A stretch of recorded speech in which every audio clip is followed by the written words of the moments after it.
What is going on, everybody? It is episode 190 of Pop Culture Crisis. I was informed by my co-host that we might be early. According to my actual computer, it says it's 3. My watch says it's 2:59. We're going to split the difference and just say I'm right. So, Welcome, guys. It is episode 190. Did I say 89 or 90? 90. It's 190. It's definitely 190. And that is my co-host who is back. Would you introduce yourself, please? Finally, I'm back. Crisis actors. It's Mary. Do you remember me at this point? I've been gone for so long. You look vaguely familiar to us. I'm finally back. Are you feeling better? Yes. I feel almost like 95% there. It was just such bad timing. I got back from my trip and then immediately just fell ill. But I'm finally better. And the funniest thing... I'm here for good this time. I'm not leaving you guys. That's a threat. She promises. The funny thing is like what we're gonna get to like the end of the show tonight. My voice is gonna start to go, and we're like, and no. There is no normalcy. New normal, as they say. We have a guest host today. Would you introduce yourself, sir? What's up? It's good to be back. It's good to see you again. Yeah. I am Shane Cashman. I'm the author and host of Tales from the Inverted World. Thank you. What up? We are in our second season right now. We're on timcast.com. About to release episode 8, where I think that the cash is going to hit me in the eye at some point, and I'm always afraid. I should have worn goggles. They call that a money shot in some industries. Wow. Please, no. Wow. I like it. Like it. Spicy YouTube stuff now. But yeah, we're on episode 8, and you can tune in to see me deal with witches. I don't know how to even come out of the money shot conversation now, honestly, guys. You really ruined the flow there. No, Brett. as literally a $20 bill landed in my lap. Well, that's what I'm This here is for. My kind of show. Yes, I'm here to. It's like, how do I make myself look good by saying awkward stuff that ruins everybody else's flow? That is what I've done so far. I apologize, Mary. I'm sorry. I don't think she has any accepted, offense. Nah, I she doesn't guess. offend at all. Did you just eye roll me with that? That's not kind. It's not kind at all. We got a bunch of stuff to talk about today, guys. We are going to talk about the fall from grace of Olivia Wilde, somebody whose acting I have loved for so, well, I shouldn't say acting, had one role that I really, really loved, which was her in the show House. We're going to talk about her firing Shia LaBeouf. LaBeouf? It's never been LaBeouf. Let's make that a thing now. LaBeouf. Let's start Shia LaBeouf. I like it. I like it too. It's like the French version of him. We're going to talk about her firing him over the need to protect Florence Pugh. Mm-hmm. We are going to talk about a church in Texas just doing something very, very not smart financially, and doing a unauthorized version of the play Hamilton, which is funny given what Hamilton is. It's all unauthorized. Yeah. We're going to get into that, and then we were going to talk about a bunch of more DC news, including secret funeral screenings going on of Batgirl because Copart are losers. That's my new favorite phrase, by the way. Cope? No, funeral screenings. Funeral screenings? Yeah. For movies that aren't out yet? Yeah, but I think of it as like, I want my funeral to have a screening. That's a great wasn't there like a thing that got released a couple of years ago? They tried to make like life recorders. You wear it like a necklace, and it like captures like your life in like still images, and you can like pull it all together to like make a literal life recording. I want mine, but in my casket as I'm rotting. That's awesome. Yeah. Oh, you get like a time lapse of your so then my family rotting? Can revisit. Yeah. That is terrifying. The beauty of I'm decomposition. surprised no one has done this yet. Yeah, well, you've heard it here first. That's copywritten. Don't give people ideas. That's copywritten. No, please, if someone can build that for me. So we're going to talk about that, and then we got Podluck. We got a bunch of other stuff. We are celebrating the fact that we have Mary back. So if you guys are ready, we will just get right into it. Mary, are we ready? We're ready. I'm so ready. Okay. All right. So it says, Shia LaBeouf was fired from Don't Worry, Darling to keep Florence Pugh safe, says Olivia Wilde. I have a lot to say on this, and most of it borders on like the exasperated and annoyed. Mainly, like there's a weird obsession in modern Hollywood with the concept of safety. Now, I'm going to get into what I mean by that. I wondered whether this was prompted by Florence Pugh herself asking for Shia LaBeouf to get fired, or was this purely Olivia Wilde's decision? Well, she hired her boyfriend afterwards. So I know, but also, to be fair, he was the original casting pick. We don't know that. No, it was. It says she wanted Harry Styles in that role, but he was touring. Who says that? Her? Am I supposed to take her word for it? I don't know. I don't know if I believe it. They say Harry Styles was touring at the time, so Shia LaBeouf was casted instead. Sounds like we had to cast somebody new, and we're going to make it sound like we wanted them all the time because it's good press. I'm just being combative. Do you think right that she was casting Harry Styles just because she thought he was hot? Yeah, she wanted to hit that. That's it. I prefer Shia LaBeouf. It's kind of creepy. It is. I prefer Shia LaBeouf and I like his dangerousness. Yes, but I will say Harry Styles is really good in that war movie. Oh, Dunkirk. Yeah. Okay, so they call him a Dunkirk breakout. Oh. I thought he was I wouldn't ever call him. There's I remember watching like a funny it was like a YouTube documentary back in the day about like the curse of putting and introducing in front of a title of an actor. So it's like every time it's like an actor's first big role in a major film, they put and introducing as if it's supposed to mean something that. Did they do that to Lady Gaga when she started? That doesn't even count. She was already famous before acting. So but so was Harry Styles. But this is more done with. It's usually done with like breakout child stars and stuff like that. They put in. You see them on sitcoms. Yes. Yeah. So it says director Olivia Wilde wanted her "Don't Worry, Darling" co-star or cast, to not have to worry about on-set safety. I love the idea that they just like everywhere to them, everything is dangerous all the time, and you'd think that they were like literally fighting off jihadists. By the way they describe how they're on set.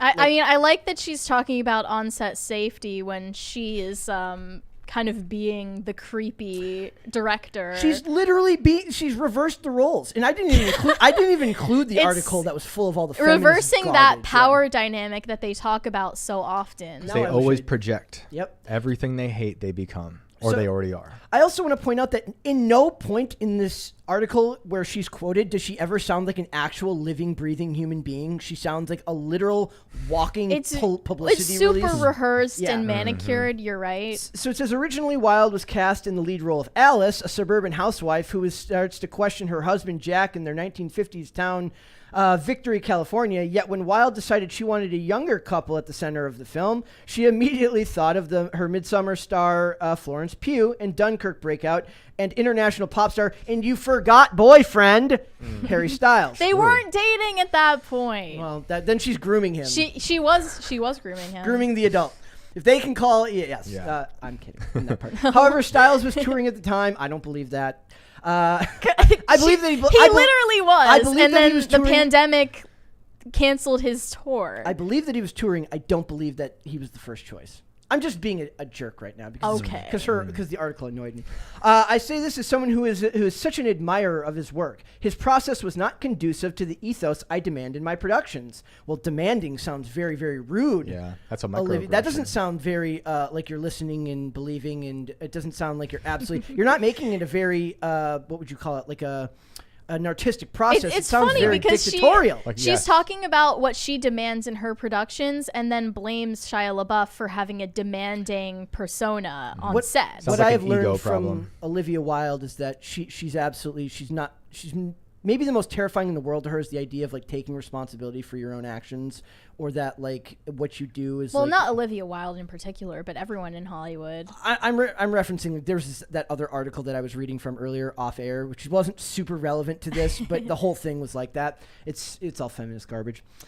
He has a process that in some ways seems to require a combative energy, and I don't personally believe that is conducive to the best performances. So, I mean, if art is supposed to be open-ended, right, and different performers have different processes, there's something to be said, and I agree with her that if she doesn't feel like it works for their production, that's fine. But I'm more annoyed that she's talking about it as if like she's talking about it like she's a living press release. And I do want to point out the first question I asked myself was, given the headline, which says to protect Florence Pugh, I said, was there something that she needed to be protected from other than... I think here's the thing. They said later this same year, his FKA Twigs filed that lawsuit against Shia LaBeouf for abuse. Yep. The civil lawsuit. We've talked about this on the show before. They're going to actually go to trial with it next year in April. Yep. And there are some pretty crazy allegations in it that I think should be, heard out in the proper context. But it would have been different if they had fired him only after the lawsuit came out. Yeah, that's not what they're talking about here. They fired him just because he was difficult to work with. And, like, to play devil's advocate, since you're, like, so... I'm not in a devil's advocate mood today. You have such a bone to pick with her. To play devil's advocate, I think it's only fair if he's being hard to work with and men on set, especially men who have, like, more name recognition and She fame, has more social capital than he does now. Florence Pugh is absolutely because of gender politics? No, because or because of the just roles. Their Marvel. roles. In general, I think that she would be considered that. I just mean it's way more important for women to be easy to work with than men, and he's kind of being held to the same standard. Whereas in the that past, she might be. Whereas in the past, you could say that the hypocrisy would have gone the other way in the past. Whereas if it was a male director and combative was the more normal. They still would have held the women to the different standard and said you should be easier to work with because she's a woman. So I agree with you on that. And I don't doubt that Shia LaBeouf is difficult to work with. I think he's notoriously, like, he has a reputation for being at the very least offbeat. Didn't he tackle Tom Hardy on set at one point? Like, I'm gonna read what they said here about this was under the Don't Worry Darling IMDb page. It says, ahead of filming, Olivia Wilde fired Shia LaBeouf and replaced him with Harry Styles. LaBeouf displayed poor behavior before production and clashed with the cast and crew, most notably Florence Pugh, whom he allegedly driven to tears by calling her a R word. I'm not going to say that word. Wilde also had disputes around the same time regarding their prior project, Rainsford, Love Me Like You Hate Me, which in 2022, which resulted in her removing her director's credit from the video. So one thing that I thought was really interesting is, like, imagine she was on this project with him in 2020. They clashed so much that she's like has her name removed from it for whatever reason, and then she gets saddled with working with him again on a new project. Yes, that would absolutely be crappy and stupid. But it doesn't seem like she was the one who pushed for him to be let go, though. It seems like it was Olivia Wilde who. You mean it doesn't seem like Florence Pugh? Yes, absolutely. Yeah. To credit Florence Pugh, I don't think she was. You don't think Florence went quietly to Olivia and said all this stuff in the past and was like, I need help here? Listen, girl boss. But, like, she would have already known that, right? Yeah. So I think the thing that annoyed me the most was the term "no assholes" policy, which is the most. It's right out of. I found that laughable too, because that is entirely the ethic of Hollywood that they're disseminating to the rest of society right now. Is like, just be inoffensive, be like rather polite, don't have any principles, don't have a backbone, and just like don't rustle any feathers, basically. I want to talk. That's their policy. Yes, and I want to talk about one particular. When I talk about her sounding like a living like press release, there's a specific phrase in here that bothered me so much. This is my job now, where something bothers me so much, I get to make an entire lead a show with it because it's so annoying. You have like cartoonish steam coming out of your ears. A lot came to light after this happened. They're talking about what happened with him and FKA Twigs. A lot came to light after this happened that really troubled me in terms of his behavior, Wilde said. For our film, what we needed was an energy that was incredibly supportive, particularly with a movie like this. I knew I was going to be asking Florence to be in very vulnerable situations. Well, isn't that what your intimacy coordinators are for? And my priority was making her feel safe and making her feel supported. What about him? Is he deserving of support? No more. I mean, I don't know exactly what the situations are she's referring to, whether that it's so vague in the script, what that actually means. The book's smart director added, I believe that creating a safe, trusting environment is the best way to get people to do their best work. There's an argument to be made for there that different directors have different styles. You may be able to pull the best performance out of someone. That's fine. I'm fine with that. Ultimately, my responsibility is the production and the cast to protect them. That was my job. It's like they focus on anything but the actual movie. But then it's down here. She says, as for LaBeouf, who is set to star in Abel Ferreira's Pedro Pio, Wilde added, I find myself really wishing him health and evolution because I believe in restorative justice. What does that mean? You mean she's in a What cult. the hell does that It mean? means she's in a cult. What and that's does- why they left I him think out. it's left intentionally vague. All of it is because it's so PR friendly. But what They say I everything. mean, That's what I'm saying. They say a nothing. charitable interpretation would be that she Go on. I'm not here for charitable today. I'm sorry. She's trying to say, like, he's a complicated person. Not everyone can get along, and maybe he can come out of this and learn something. But she's from already it. proven in her mind him guilty. Like he's an Has asshole. He's an asshole because they got rid of an asshole and the no assholes policy. Then I want to break. Then I want to. And he needs restorative justice, Yes. which means he's already been found guilty, even though he's never really been in anything but the court of public opinion.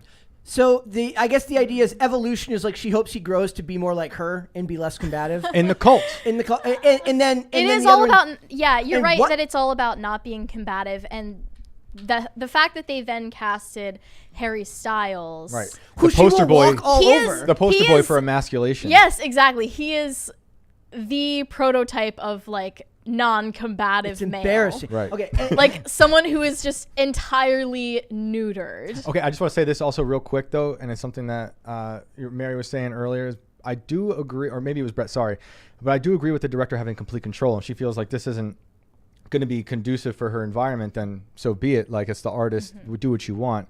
I definitely would prefer to see Shia LaBeouf in something though, Yeah. as opposed to. I'm excited for this Pedro Pio Yeah, I haven't seen anything about film that. because I've known about it since its beginning stages.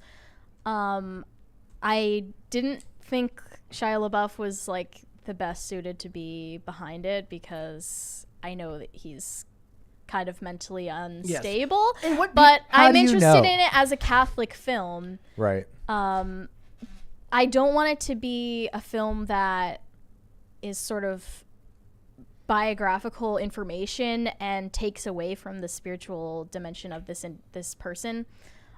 He's a saint in the Catholic Church. I know some things about him, not everything, but a lot of his story is like that he was a mystic, that he there are a lot of miracles associated with him and healing and bilocating and all of these things that I don't think Hollywood wants to portray as plausible. Did Even Pedro Pio believe in restorative justice? That's what I want to know.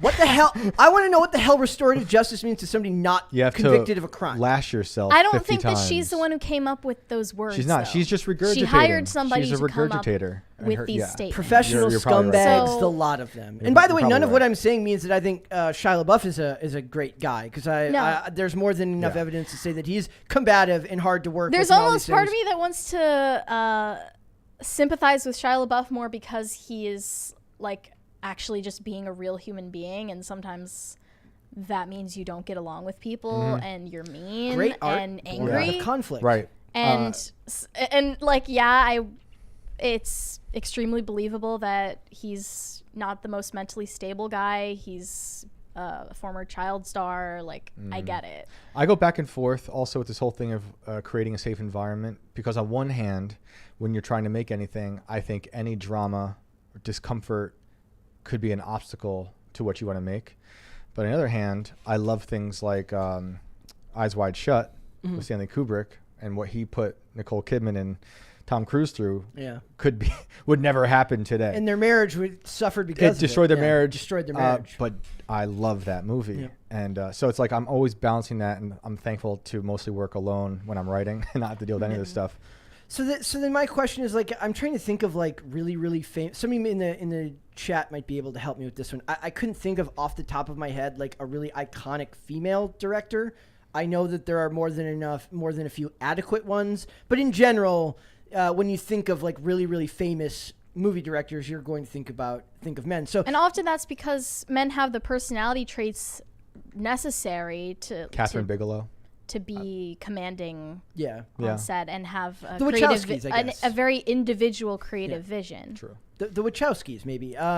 Like Sofia Coppola. I'm looking at a list now. Yeah, I don't okay, know a lot of these people, but I do know Sofia Coppola, and I love lost in translation. So it's like they're there, but even the traits that she's describing of like it's my production, we're going to do things my way, is a masculine way of approaching a feminine tactic, which is fine. It doesn't have to be Yeah, masculine, she's been in this industry for long enough that she'd be conditioned into that mindset anyway. So she's conditioning. You know? She's using. I want to bring up this conditional. Like, what if they had never? What if they started filming with Shia LaBeouf and then the lawsuit came out? How would they have to respond then? It would have been a much higher cost. Mm-hmm. I don't know. And then they're responding to a public situation that they don't have personal insight into. Yeah. It kind of puts them in a more difficult position than just to say this person is combative and difficult to work with, and like any other workplace, he had to go because he was the common denominator of all of the problems. Yeah, no, that's a good point. And looking at the arc of most of these like Hollywood icons, I feel like Harry Styles is due for his own day of judgment, because it always happens. Maybe. When you're a darling in these people's eyes, you will fall at some point. Well, there's already been, like, we covered queer baiting the other day, and the idea that but that's such a vague accusation that is still like up for debate. There's nothing that's come out about him having like interpersonal. Time will have to pass and bad feelings will have to fester. It always happens. Remember how much I love James Franco? Like, he was like an angel, then they destroyed him. We'll see. I mean, was he a darling at like the same level that Harry Styles is at right now? Well, in Hollywood, I'd say yeah. I mean, he was in so many huge movies. He directed a lot of things. But did he ever posture as what Harry Styles is trying to be right now? Different. I'm just saying, as someone who is loved in Hollywood, Harry Styles is a different type of person, but it's also that type of person, I think, that seems to project the most. Yeah, and totally. they set themselves that's why up I'm for saying, failure. Like, he's a is the secret guy cannibal. wearing a tutu as non-threatening as he wishes to be perceived? He thinks he's subverting everything too. It's like everyone's doing. The people who dress like that now are like the jocks of yesterday. Yep. Everyone's doing it. It's not counterculture. It's the opposite of counterculture. Corporate shills dressed as Barbie dolls. It's literally him like cashing into a market, if anything. Yeah. Also, never trust a male feminist, no matter what you do. Ever. That's true. You're Ever. right. Yeah. Well, you shouldn't trust female feminists either. But People you have really no shouldn't idea trust male how to feminists. transgress in art anymore. Well, it's like there's nothing more annoying when they talk about. We had one the other day. We were talking about somebody's like, it's so hard to. Was it like who was it from Batman? Zoe Kravitz was like, it's so hard to be like edgy with your art now. I'm like, you're the opposite of edgy. Nobody in your sphere is creating edgy or counterculture art at all. Right. That's fine. You're the daughter of a rock star. You're not you cannot be edgy and make movies that make $1 billion. You can't do that. Do you guys think that like suffering is necessary for good art? No. Not necessarily. I think it's unfortunately a good thing to have suffered to understand the human wheel of emotions. But when you're making something, I would strongly advise do whatever you can to not suffer. Not everybody needs to be Bukowski. I'm going to put that on a shirt. There you go. That's really good. Yeah. All right, let's do some super chats. Yeah. Sorry for the rant, guys. It's okay. Dragon's Talon 1001 said, "Yippee, Mary's back." Yes, I am. Yes, she is. Dizwiz said, "Who's that new girl? Where's Hannah? LOL." We had to adjust the camera because Mary and Hannah are different heights. If you were a real fan of Hannah Claire, you would know that her name has an H at the end of Hannah, and that her name is Hannah Claire and not Hannah. Is there a hyphen in it? Did they write it with a hyphen? Is there a There's hyphen? No hyphen. Oh, I should and there's know no this. hyphen. If you were a real fan, you would know that. Here's a I'm question. just saying. Here's a question for you, Mary. When you get married, will you hyphenate? Hyphenate? No. You think she is? No. I knew the answer to that question before I asked, but I wanted to ask anyways. That's a ridiculous That is, notion. Shane, what would you have said if when you got married, she was like, I want to hyphenate? I would have been like, nah, B. Nah. As the kids say, this ain't it. Because only one person can win in that scenario. Yeah. Caper2X said, "Welcome back, Mary. More chicken soup, Brett." I ate chicken soup for lunch. I don't know what that means, but that's creepy. Someone's How watching do they you. know? Is there a camera in my room? Check this place. It's creepy. Oh my goodness. Not good.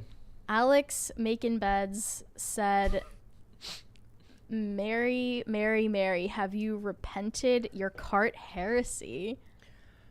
No. Whoa. I was No. at Walmart the other day, and I could have swore I saw you at Walmart, and I was like, she's probably not putting a cart back. Oh wait, are you one of those people? I don't put my cart back. This is over. I was gonna tell Tim, but yeah, that's how you I used to didn't- hire people yeah. around here, right? I place it directly. In another parking She's spot. like, she's like, I find the nearest car Here's the and thing. I dent This the is door. so anti-Catholic. At least I am going to admit it here. We all see you in the parking At lot. least with all I'm these not people. lying. No, that's good. I appreciate the honesty. That's like somebody saying, like, cheating on their wife, just telling people that he's doing it. It's like, at least I'm honest. Why do you about do it? Cheating Why my do you, is wife. it just because you're so important, or? Look, here's why I do it. You're acting like I'm doing something. I'm really not. You're not doing I'm something. You're choosing not doing something, to which do is worse. something. Which is worse. This is morally repugnant. Here's why. I don't respect this system, this appearance of being civilized that we have right now. And this is why we're in the place we're in now with society. Everything. Starts with you. This is like the most fragile appearance of civility and normalcy that we have, and I'm just not gonna pretend to be All a right. part of it. I dig don't it. care. I will also say, in people like yours defense, like you're keeping people employed. There are people hired So just to put the true. carts back. That's not No, true. you're making Yes, it Brett. is. Their You're job, making Brett. that was my angrier. first job of all time. So I And it's take a great job. particular offenses. It's a great You're job. hired anyways because the cart, somebody's supposed to get them from the corrals. You're just making them walk farther unnecessarily. True. I do want to point out that if the day ever comes that somebody rams your car with a cart that goes loose, you're not allowed to complain. No, what I do, actually, I was lying. What I do is I take my cart and I just shove it directly into the closest car. Yeah, okay, in fine. sight. What I do you just do when you ram it go to into the car. park and when you get in the spot, it's got a cart in it? Like, do you curse that cart? That never happens. Never. Doris, Good she Lord. probably gets Doris Day parking. What is that? It's, What is that? it's where you get the first spot. It's in Doris Day in movies. Every time she parks, I never knew she that. gets the first spot. She probably it's the most does. unrealistic thing. Does she- In all of movies, there's she- nothing more unrealistic than somehow getting the Well, first parking spot all the time. I double park. I like.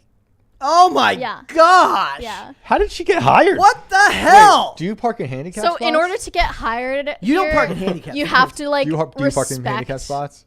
all the rules. She's dodging this No, question. I don't park in handicap Okay, spots. all right. I do, however, Oh. park in curbside pickup. Oh, I do that too. spots I don't respect those every at all. time. No, that's a total That's yes. that's gone those too are, far. Those are ridiculous. That's nothing. Nick does that too. Yeah, The those are curbside ridiculous. pickup is BS. That's I me park against the there every COVID time. authority, though. Okay, you're, what do you- you're tearing Yes, at the fabric of yes. society. I would have more respect. There is no fabric of society. That's what I'm saying. There Like, I'm can not, be if you believe in it. No. Yes.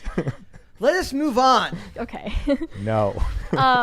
Jonathan Harris said, Mary, I'm glad you're back and doing better. I heard about your cart shenanigans, and I must say that's not very cash money of you. But is it crypto money of you?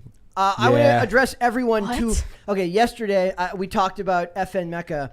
Well, there's also a rapper named Crypto Chris and Lil Bitcoin, who are AI rappers who make a song called Bitcoins. Wow. And the name of the record label is Crypto Money Records, and it's just a ripoff of the Cash Money Are Records they on logo. LimeWire? Yes, and Napster. They both at the need same to time. get on LimeWire. So it's I can't hear you very well. me. Yeah. I can't hear myself very well now either. Hannah Claire always has the headphones turned down. Can you turn them up a little? I can do that. Thanks. I want to be a crypto rapper. Do I have to be fake to rap to be a crypto You rapper? can't be a crypto rapper. I don't even have Yeah, that sounds crypto. good now. I don't even have crypto. Because I'm you're too real. poor. You're made of flesh. Right. No flesh rappers. It's not for I'm a if flesh you're part of a rapper. crypto. It's the name. But That's go, basically what a human is, a rapper of flesh, actually. in the music video, it just looks like bad 90s video game tech. It's great. It's fantastic. Yeah, I saw the one still. It's Yep. disturbing. Waffle Sensei said, I'm so morally confused right now. Shia LaBeouf is a great actor, but Olivia Wilde is my dream girl. I don't know who to side with. Help. Dump your dream girl, homie. Olivia Wilde was fantastic in the show House as Dr. Remy Hadley. She's also the complete opposite of that character, who is strong-willed and very, very almost stoic in a way in the face of like a Huntington's diagnosis. She is not that. She is annoying. I don't know what I've seen with her in it, honestly. I'm trying to look now. I know nothing of her. Were you saying you were like replaying her getting her papers served on stage? Okay, for the I was so annoyed by this article that I used the thumbnail picture of her getting served for divorce by Jason Sudeikis on stage just because I was being petty. She's been really petty towards Sudeikis in the headlines as well. Yeah. Like, there's a reason I'm divorcing him. I didn't include that because that just feels like this feels more connected to the industry and less about petty drama. Like, I'm not going to crap on her for like going through a bad divorce necessarily because people go through it. It's telling about Harry Styles getting his casting, right? What we know is that like it's obviously some way to like she was snub like him. Well, she's like, I need somebody to. She's like, it's very easy for her to wear the pants in the relationship because he doesn't wear pants; he wears dresses, so it's fine. Shots fired. Mm-hmm. RSCLKNG. I don't know. Rascal King. Rascal King. I am the Rascal King. Well, thank you, Rascal King. Okay, thank you. Nathan Settlemeyer said actors aren't living, breathing real people. This is absolutely true, as proven by this article and the ridiculous nature of a comment like, I believe in restorative justice, and I hope you evolve, or whatever the hell that meant. Yeah, it's a system of bots and press agencies. Yeah. That's all they are. They're barely more than the avatar that is FN Mecca. Yes. Other than the fact that there's like an actual body. Yeah, I like it. Flying Squirrels said Mary is back. The A-team is together again. We are in fact back together.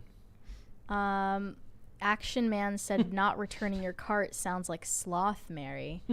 It's literally not laziness. I would do She's it actually if I actively cared. doing it. She's doing it on purpose, so maybe it's not laziness. It's just bad and mean. It's more difficult to go find the nearest car and then ram it into the car. Do you go to Aldi ever?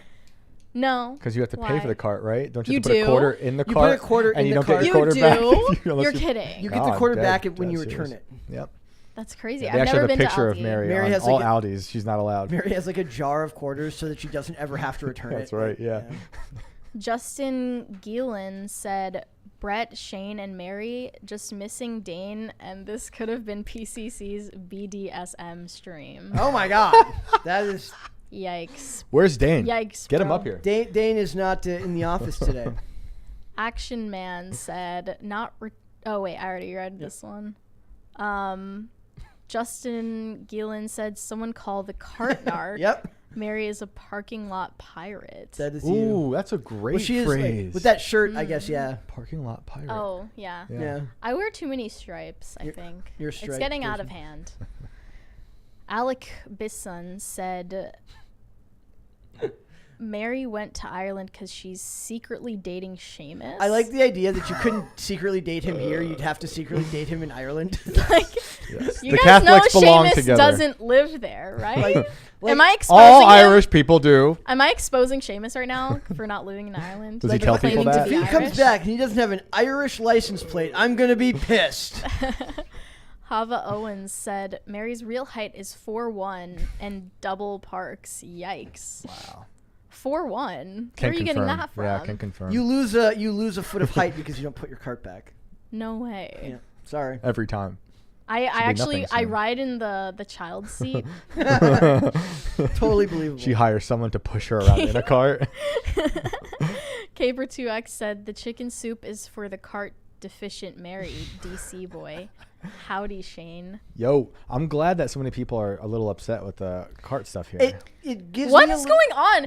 Is this like a generational thing? This is an 'Cause intervention, is what it is. Maybe You you'll need to change your grow out of ways. it when you're older, and you'll put your cart back when you learn some human decency. When she has some morals. I'm just not going to do it. Who raised I'm you? Who Who raised you? Where'd you grow Upstanding up? her people parents are like who put watching their this carts stream. back. Her parents are like watching this episode right Yeah. now. Like, what did we do? My dad is wrong? literally watching right now. Did your dad return carts? Yeah.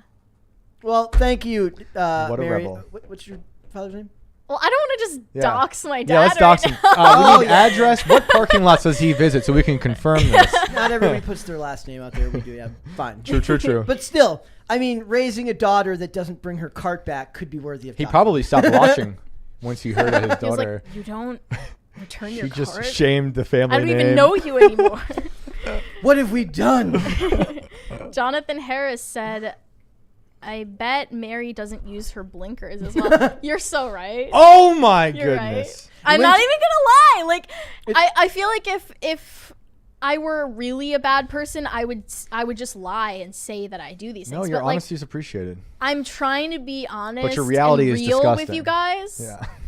Yeah. You don't use blinkers all the time, or like let's say when you're changing I'm not lanes. principled about it. I just forget to do it, and I don't do it. Okay. As long as you don't complain when somebody eventually hits you turning, that's fine. That's never happened to me. Okay. I am at fault for every fender bender I've ever gotten into. So she's consistent with her honesty. Yes. Consistent with her honesty. I'm a flawed person. I believe in restorative justice. Oh, okay. Perfect. Like most flawed people do.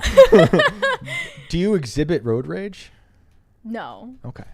No. Good. I think other people get mad at me on the road like way more often than the other way around. Do you tend to drive slower? Could be worse. Faster? It could be, what's the meme? It's like a woman will like hit another car and say, "Whoops, it's because I'm a Capri Sun." Like it's at least you're not one of those crystal chicks that blames it all on like the turnings of the earth. Darius Harvey sent us 1999 with no message. Thank you, Darius. I think that's all of them. That is all of them. Now that we have argued about carts for long enough, let's argue about church. Texas church to pay damages for unauthorized Hamilton production that added religious themes. The crazy part about this is I don't know if they would have gotten in as much trouble if they hadn't added the religious themes. Well, I wanted to bring this up as like a possible censorship issue. Yeah.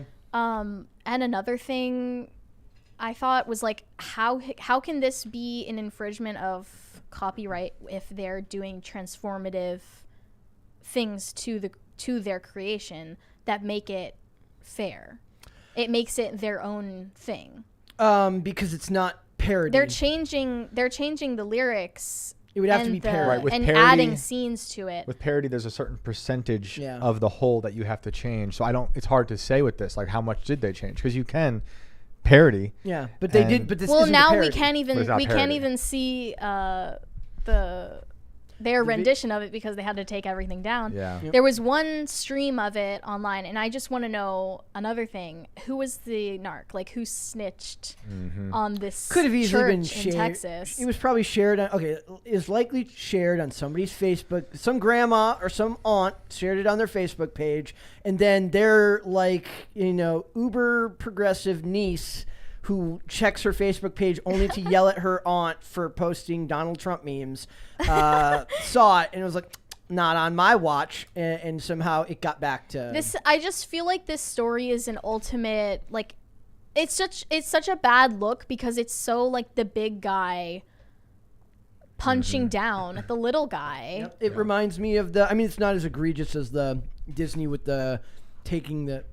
Did you ever hear the story about you might have been on the show when we talked about a father who tried to put Spider-Man on his son's grave? No. In Disney, yeah, and they Disney's forced like, him nope. to change it. They made him take it off. Wow. Because it's like, that's our... really? What do they do about tattoos on people? I have no idea. But I guess like their reasoning would be if we let one thing slip, then the floodgates are open. It's like for not leaving a cart our back. IP to get stolen. Sorry. Also, for them, it's like they don't want it to be associated with something as gruesome as the death of a child. Yeah, but I mean, still it's like still ghoulish and back, stupid on their part. I don't understand how you can draw the line at just that. Yeah. And that's insane. And this, I think I read about this earlier. There was a production in Jakarta in like 2016 that it was a high school production. They just redid the Hamilton. Mm-hmm. Like, did he get upset? School plays are different because you're not. Are there different laws about yes, that? but you're supposed to, if you're a school play, you're supposed to, I think, buy the copyright. And you can't profit from it in any way. And the copyright, as far as I've read, wasn't available when that place in Jakarta, when the school in Jakarta did it. But was this church profiting from it? Inherently, as a church, you're a non-profit I don't know. True. organization. I mean, if they perform and the any play, money that was made off of it was going back into the church and also presumably their charitable endeavors so it says elsewhere. So this is just clearly like an act of bullying, and I think it's totally motivated by Adding the fact religious that they're themes. the fact that they're religious, and specifically the fact that they're Christian. Yes. It is funny given that it's like a complete retelling of history, which I have to ask, just to be fair, I have no problem with the play on the outset. Like, it doesn't really bother me that they do it, but wouldn't this be some type of cultural appropriation to like take Lin-Manuel Miranda describes it as telling the story of America then using the cast of America now, which is a fine, I guess. What does that mean? Say because America's not just white people now. So that's the entire point. Yes, it is. I mean, that's just so shallow. Yes. Yeah, well, they are. Most people who only see race are extremely shallow. Which is, speaking of the show House, when I mentioned Olivia Wilde earlier, Lin-Manuel Miranda had like 2 of the best guest appearances on that show. He's great. He's terrible. He's great. He was the worst thing about Mary Poppins 2. The worst movie ever made. But you love the first Mary Poppins. It's the best movie ever made. So that's your bias. Yeah. No, he was actually terrible. And he was trying to do a Dick Van Dyke character. Okay. So it says, in a statement posted on the website for the Door Christian Fellowship McAllen Church, that is a mouthful, Pastor Roman Gutierrez apologized to the show creator Lin-Manuel Miranda, as well as producers and others involved with Hamilton, admitting that the production infringed on the rights and copyrights of many. So my other question was like, they do Shakespeare and stuff like that. Is that because Shakespeare's in the public domain? It's outside. It's in the public domain? Yeah. Okay, so it's just Disney being like greedy, which is to be expected. The Door Christian Fellowship McAllen Church did not ask for or receive a license from the producers or creators of Hamilton to produce, stage, replicate, or alter any part of Hamilton, nor did we seek prior permission to alter Lin-Manuel Miranda's work by changing the music, the lyrics, deleting songs, and adding dialogue.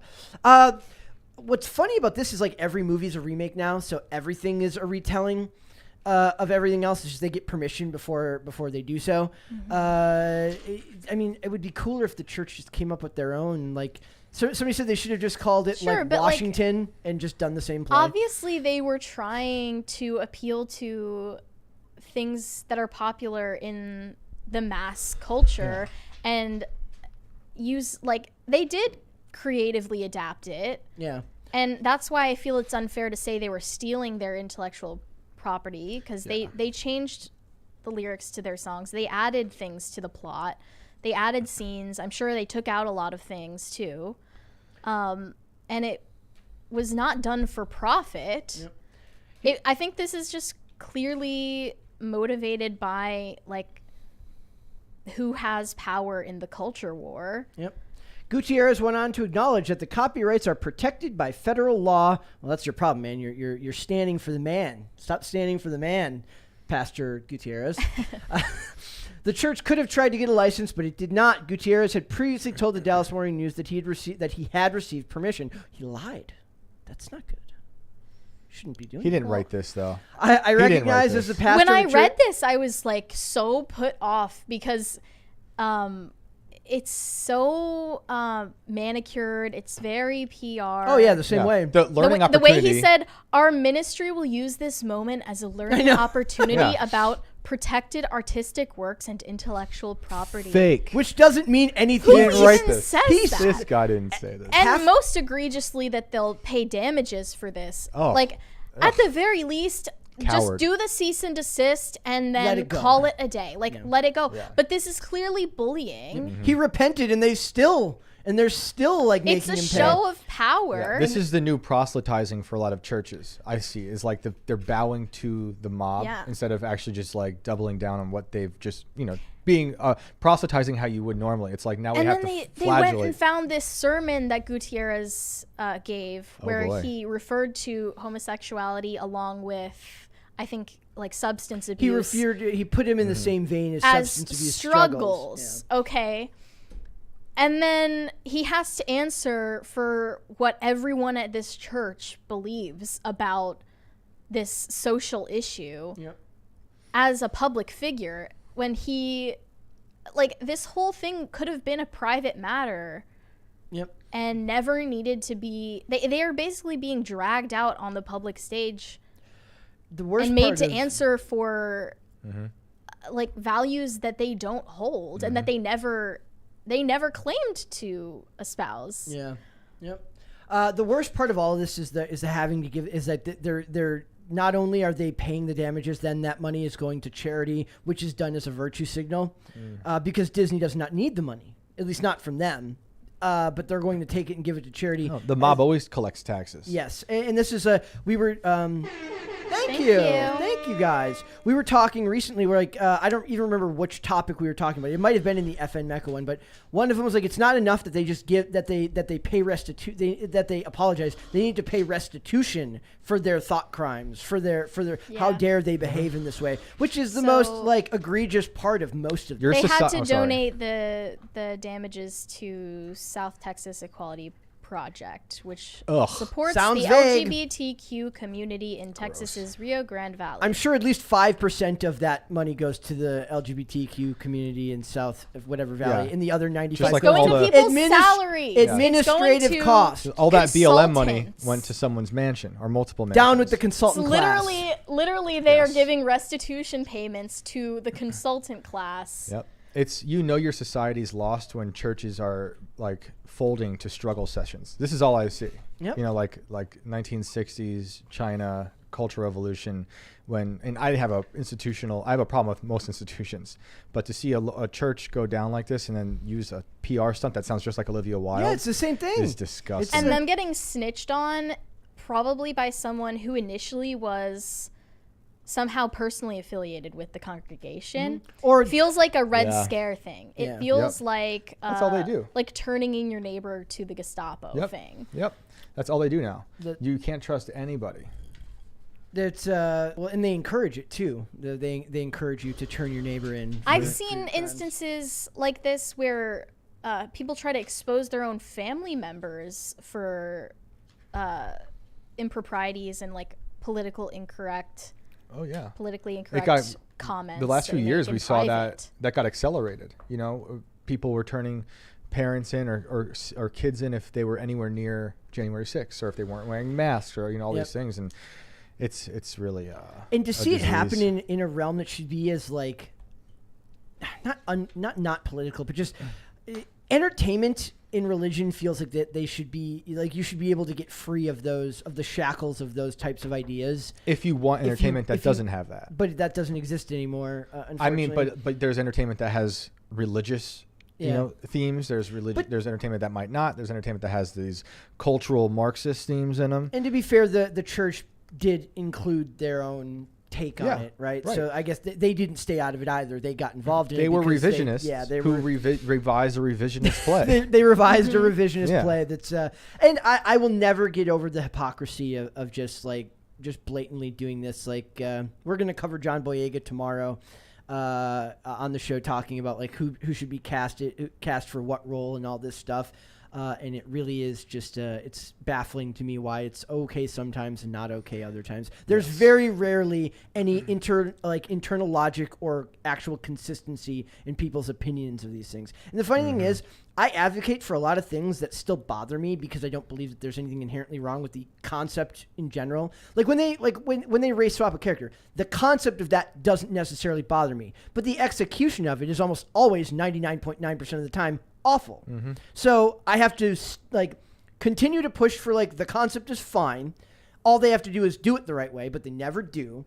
But because you want to remain true to whatever your own internal logic is, it's a struggle. The thing with race swapping is that it was originally framed as casting people in the most meritocratic way possible. When Morgan Freeman, then they let go of even the pretense of that it was meritocratic every time, and just said, well, we don't want to cast white people. What's the problem? Every time they have ever casted Morgan Freeman or Denzel Washington or Samuel L. Jackson in a role that was not traditionally for a black character, it's because he is very, very good at his job and he's been so successful for so long. His name carries enough weight that he will bring a prestige to that role. Yeah. Right. So that's meritocracy right there. So it's like, it boggles my mind. But like I said, Hamilton is just that's a whole different thing. Yeah.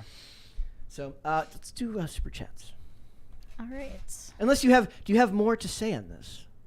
Well, I nothing that I'd never mentioned. I mean, I just still want to stress that I think it's censorious. And I do believe that that we should hold the pastor also could have done his due diligence and tried to be less Olivia Wilde and more like a regular person and not sounding like a weird. Robotic. Like he was like taken over by the spirit. Oh, that would be blasphemous for me to say. As if he was taken over by the spirit of a PR rep somehow to do this. It's just sound like a real person. Yeah. No, it's not. It's not blasphemous. It's actually a very good analogy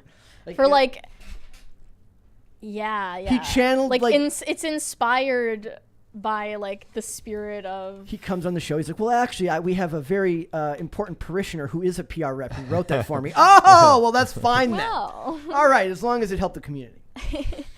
Hobbit said, "Honest confession is no excuse." Dang. They're still harping on this? I'm not looking for an excuse. I'm not excusing it. She's confident in her honesty and her decisions, and all we can do is accept that. I can.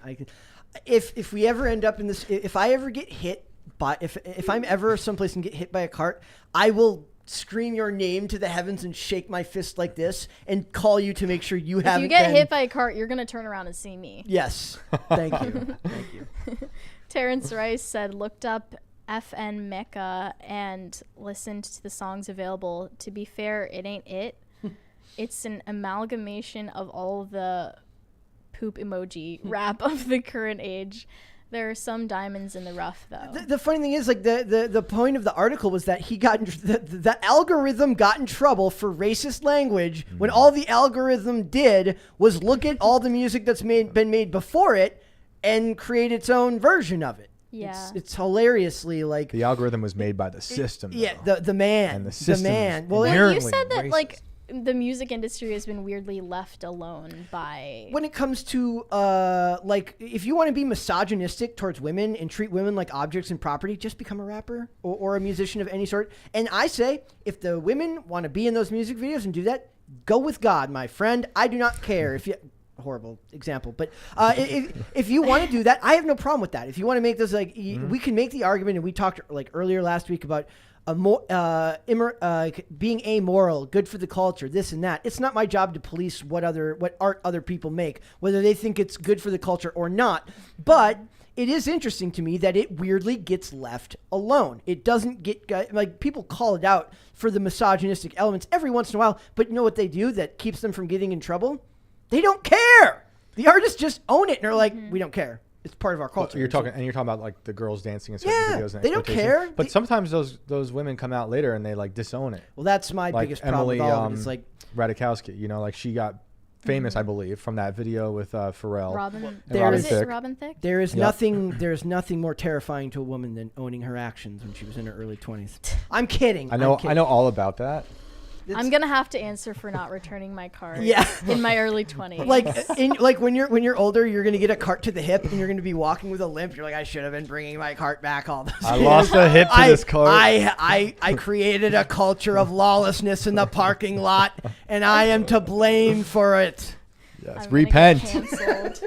Lane said, "Your honesty is appreciated, but your reality is disgusting." Shane Cashman, new favorite quote, and it's in reference to shopping carts. Put that on a shirt. Actually, that would go good on a mug. Yeah. Oh, yeah. That's good. That would go good on a mug. I'll do that. Thanks for that. June Wong said, "Mary is back. I must inform her that Clownfish TV's new comic book, Crimson Wren, is now live on Indiegogo. It's family-friendly fun. Kids on a treasure hunt adventure in a steampunk fantasy world. Goonies on an airship." That sounds awesome. He also he super chatted on IRL to say the same thing. If there was some guests that I would love to have on here, it would be Neon and Geeky from Clownfish TV. Unfortunately, they don't put their faces on camera. They have animation avatars for the stuff they do. We could just obscure their faces. That would be very cool. I still I have not disavowed because I still like all the content, but I just don't have the time to watch most pop culture YouTube anymore. I always catch their videos because it's a husband and wife and they just have a very good back and forth banter dynamic when they're talking about it. They did a really good video, 36-minute video today about David Zaslav trying to make CNN become more centrist.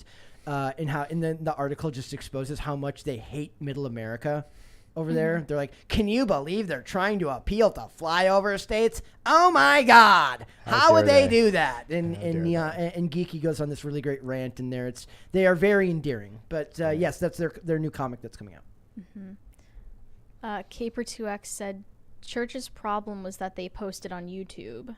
Yeah, that's absolutely how they got caught, man. That's how they got caught, but they should still be allowed to do that without fear of being found out by people way more powerful than them, with way more money than them. It's like when the famous people make sex tapes and they're like, what do you mean my cloud drive wasn't as secure as Fort Knox? Look, they're acting like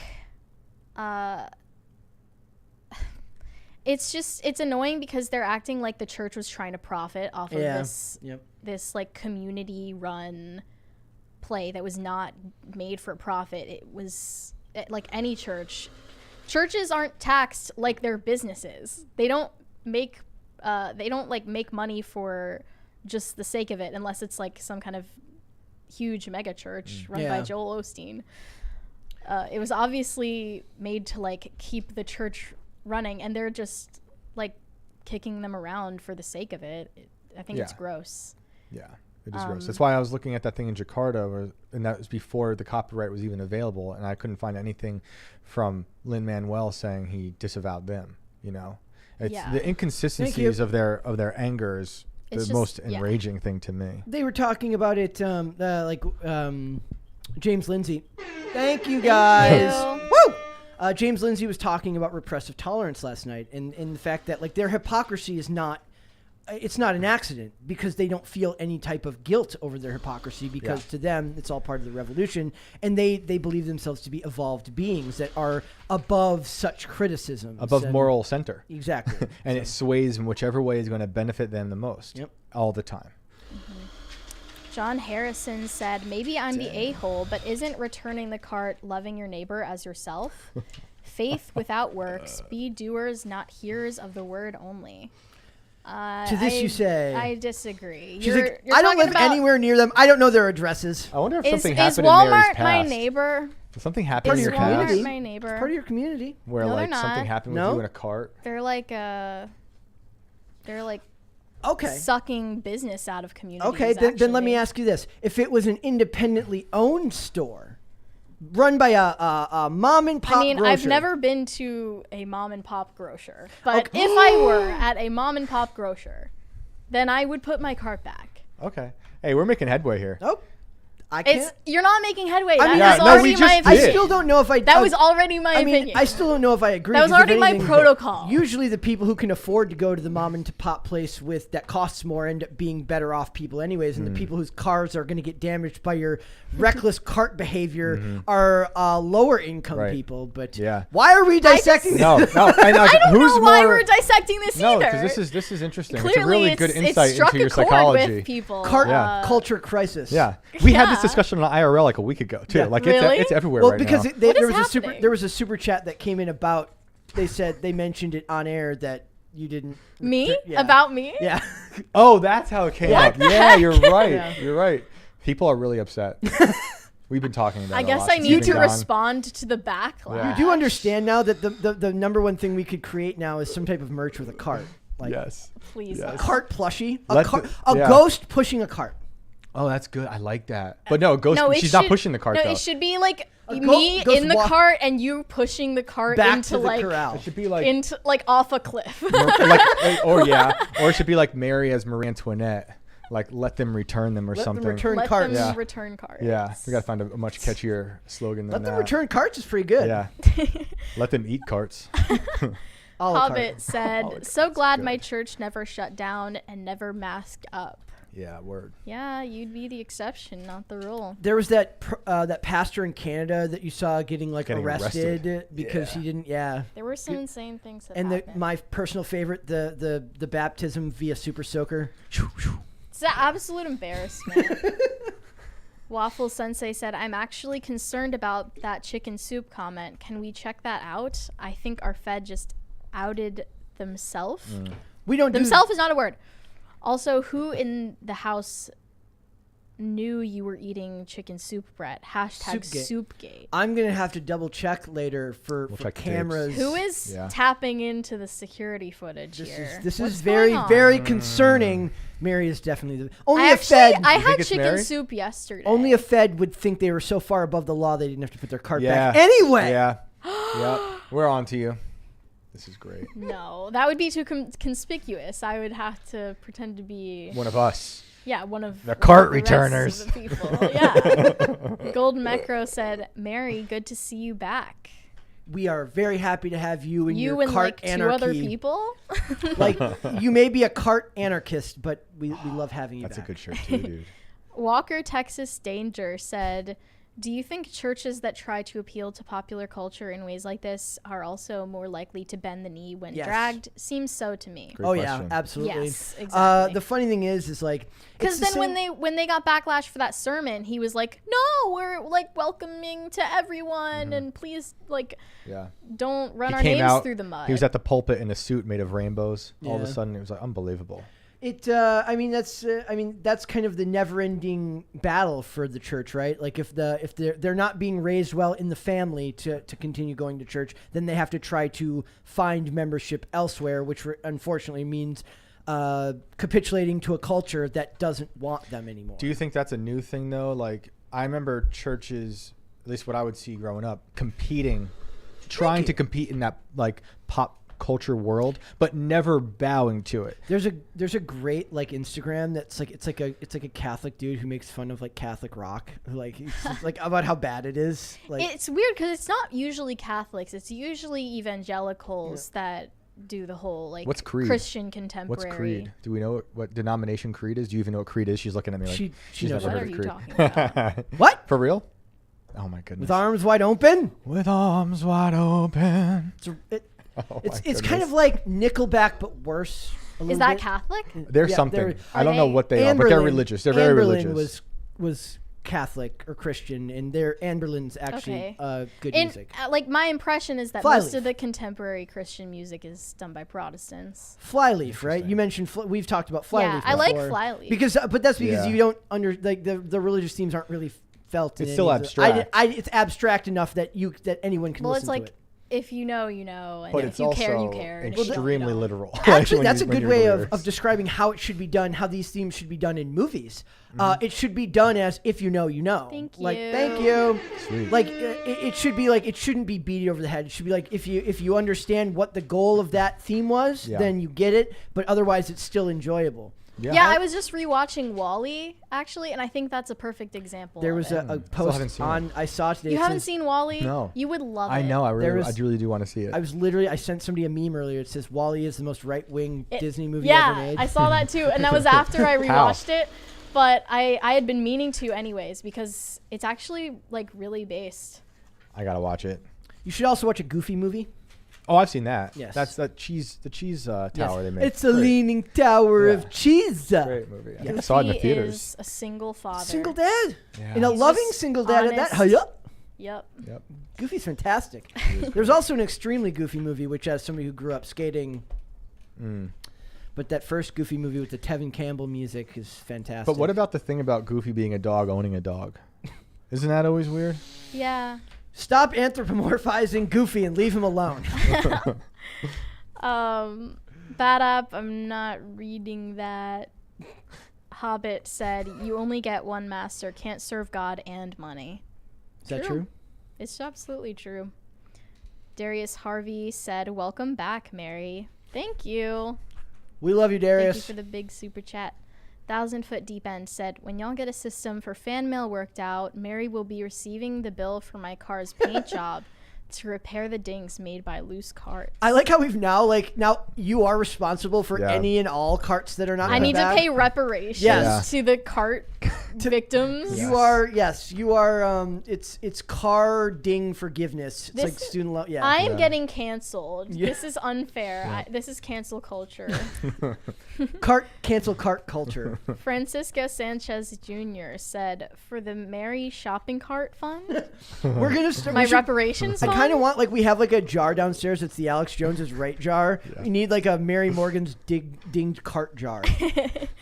I need to stop watching YouTube said, I'm a huge fan and would really appreciate if someone would read this. I'm not reading it. Sorry. R said, Mary Pox with a bunch of ghost emojis and heart eye emojis. Would that be Ghost Pox? Ooh, I like that. Ghost Pox. Ghost Pox. It's probably whatever I had this past week. We'll rename it. We'll rename it Ghost Pox. Bobcat said, you should have to pay $5 for every time you fail to return a shopping cart. Wow. But how would they ever find me? Also, you just paid $5, which means you didn't return your shopping cart. Fingerprints. Like, I've been gloriously rewatching all of the old CSIs, which are You guys want a Soviet Union, around shopping cart. My mind on gulags has changed during pop culture crisis. Now I'm all for them. Only for people like, I'm kidding. We are now we're pro gulag. We are pro gulag. I told you guys, PCC backwards is CCP. Is that a mistake? Oh my goodness. You decide. Not. Yeah. Oh my goodness. Does that mean something bad? You decide. Yeah. Wow. Jiyoon Wong said, Geeky's rant today is truth. For real, Brett, I've been trying to warm Clownfish TV to the idea of coming to the Timcast castle. As you can tell, they don't like politics, but I think I can sell PCC to Neon. Yeah, they that's weird. They're like they always describe themselves as like they were old school, kind of like if Neon's libertarian, and like they don't even like the idea of having to describe themselves as any form of politics. Mm-hmm. But like it's so prevalent in culture and in the culture war in relation to animation, which they're particularly passionate about. That you get dragged into it, right? Like we try to stay. I wouldn't even say we try to stay out of it, but we try to find stuff that's industry based. But it always comes back to some level of sociopolitics, right? It's not necessarily like we're talking about policy, but we're talking about how culture war and politics are a little bit different. But their channel is fantastic, guys. You should go check them out. Darth Doza said, I heard you yesterday, Brett. Want to reiterate that the show helps on otherwise dreary days. Mary, you are a flawed, perfect pearl. Interesting, I can be flawed and perfect at the same time. You know, I think imperfection is the real perfection. So that sounds like weird feminist propaganda. HC and Lydia are great, but I'm glad you're back, healthy and feeling better. Inverted World is excellent. Oh, thank you. I thought Mary just didn't want to come to work. Mary's like, I can't take having to read these super chats anymore for Brett. She wasn't really in Ireland. It was why a green doesn't Brett screen. ever want to read the super chats? I am sick. ... And of these super chats. Bad app. I'm not reading that because it seems like innuendo. That is absolutely innuendo. Yeah. Gold Mecro said, I mean, most Christian music that isn't heavy-handed just plays out like a love song. Yeah, that's how Flyleaf did it, at least. There's a Hobbit one above there. Hobbit said, we had a friend arrested for doing an outdoor psalm sing in 2021 in protest of vaccine and mask mandates. He was very dangerous singing in the park. Yeah, in New York, they locked the Orthodox Jews out of like their synagogues. They were preventing other people from going to their churches, but meanwhile, the city was on fire. I don't think you want to read that goofy that bad app one either. I'm not reading it, but and it is clever. It's a recycled super chat that Bad App has already sent in the past. I remember because I thought it was funny. But yes, it's very clever. Stephen Ellis said, as an independently owned and operated grocery manager, we have better bleep to do than pick up after lazies. He's directing that one at you, Mary. Do you work at Walmart? I don't think you do. You're an independently owned and operated grocer. And she's already said that she would bring her cart back if it was at an independently owned grocer. So even a corporation like Walmart, they do, give money and jobs to people who really need them. So you're hurting those people, Mary. Really. Guys, I don't know if you realize this. I'm an accelerationist. We are moving on. Let's move on. I want to hear this. No. Let's move on. Secret Batgirl funeral screenings hit the Warner Brothers lot. That is right. Funeral screenings, ladies and gentlemen. That is the term du jour I love today. it. Batgirl won't be flying onto HBO Max screens, but a select group of insiders. It's it's a group, and you're not in it. It's the same group that gives all of those anonymous quotes to like TMZ. A source close to the studio. An inside source. But a select group of insiders is getting to see the film during a secret screening on the Warner Brothers lot this week. Multiple sources tell The Hollywood Reporter that they said that they're for people who worked on the movie, both cast and crew, as well as representatives and executives. The only thing worse would be inviting the consultant class. They probably invited them. On August 2nd, Batgirl became the most talked about film in the world when news broke that Warner Brothers did the right thing and canceled. No, that they didn't. They didn't put that in there. I'm editorializing again. I'm kidding. Batgirl was deep in post-production when Warner Brothers canceled the project. They saved like a gazillion dollars. They saved like 25 to 30 million on this movie. And basically the idea, as I explained yesterday, is like the movie cost 90 million. So if you take 90 million times 1.5, which is how you figure out, for the most part, that's the formula to figure out marketing budgets. You treat that number as an already expended cost because you're not doing it without it. They didn't just save 45 million. They also made back 25 to 30 million. And now one of the most important things in this article that I thought was really funny is like they hate this thing so much that to get the tax write-off back faster, they're going to destroy the footage. And I would love... No, it's not confirmed. No. It's like a source close to... they said insiders said, okay? But I love the idea... Like in a digital age where you could never actually prove that was what you did, that you actually destroyed all of it. Yeah. I like the idea of them like taking a camera and recording them like burning the hard drives to slag, like just to nothing. Yeah. And we promise.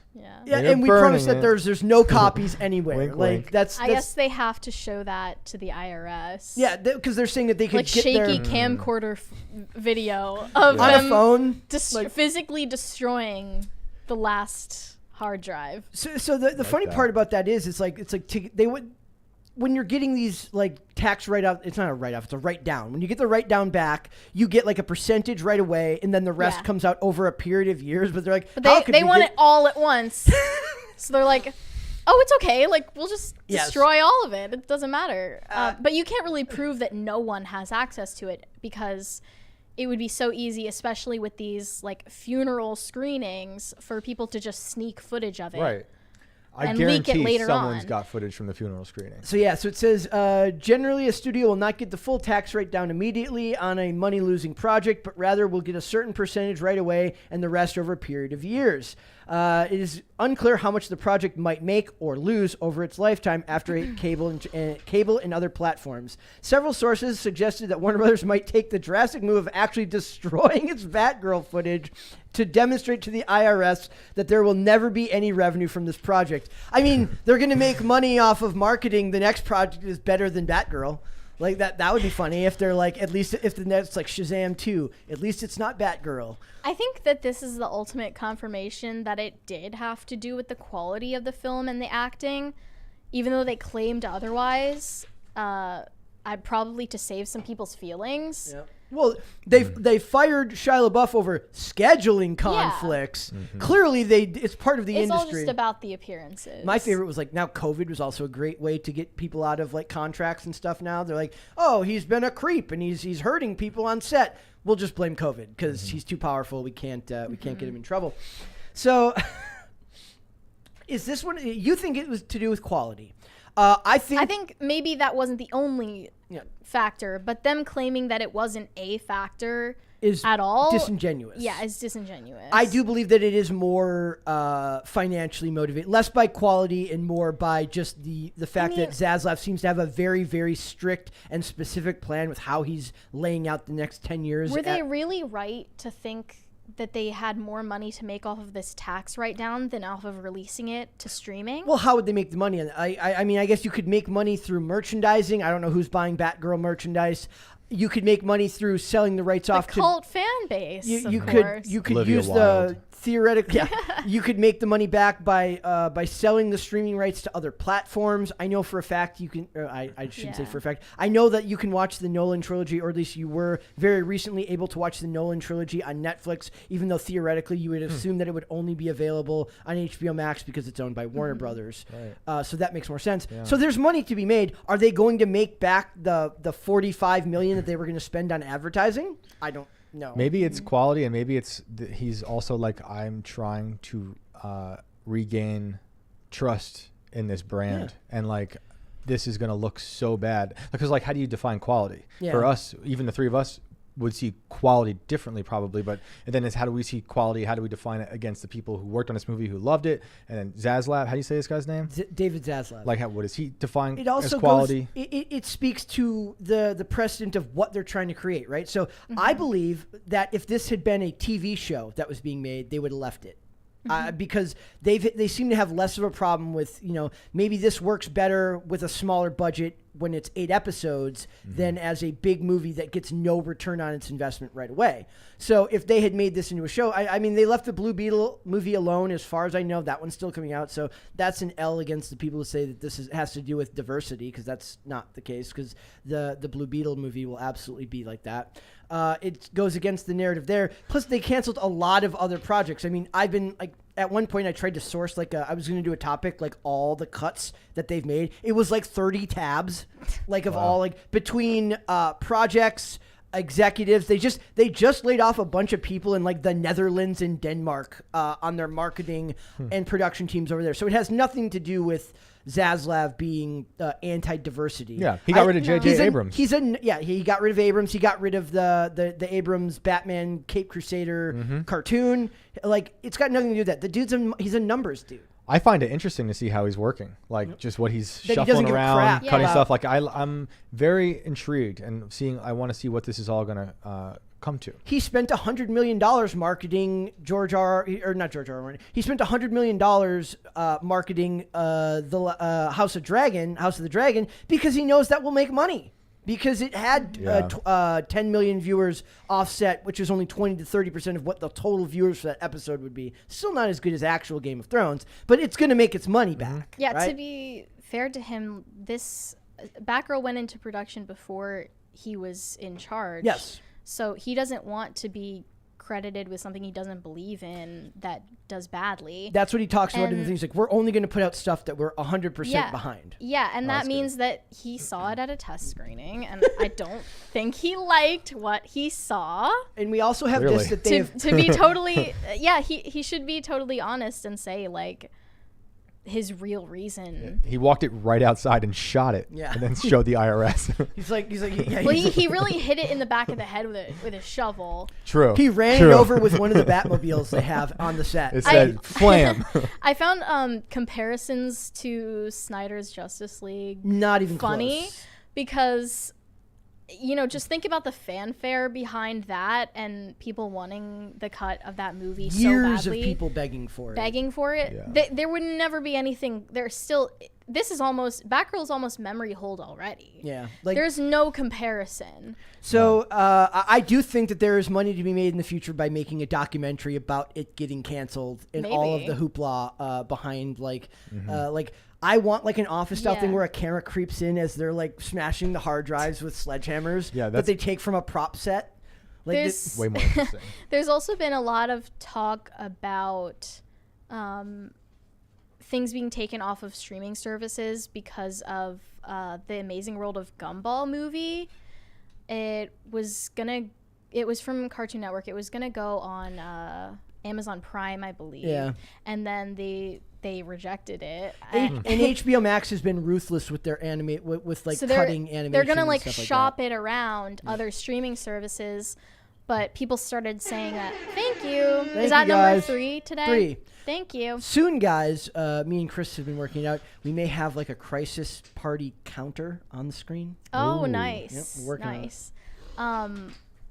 But yeah, people were saying that this was an example of creators of like animated shows and movies not being given a chance for their ideas to be marketable because they feel they're getting blamed for the failure of another department.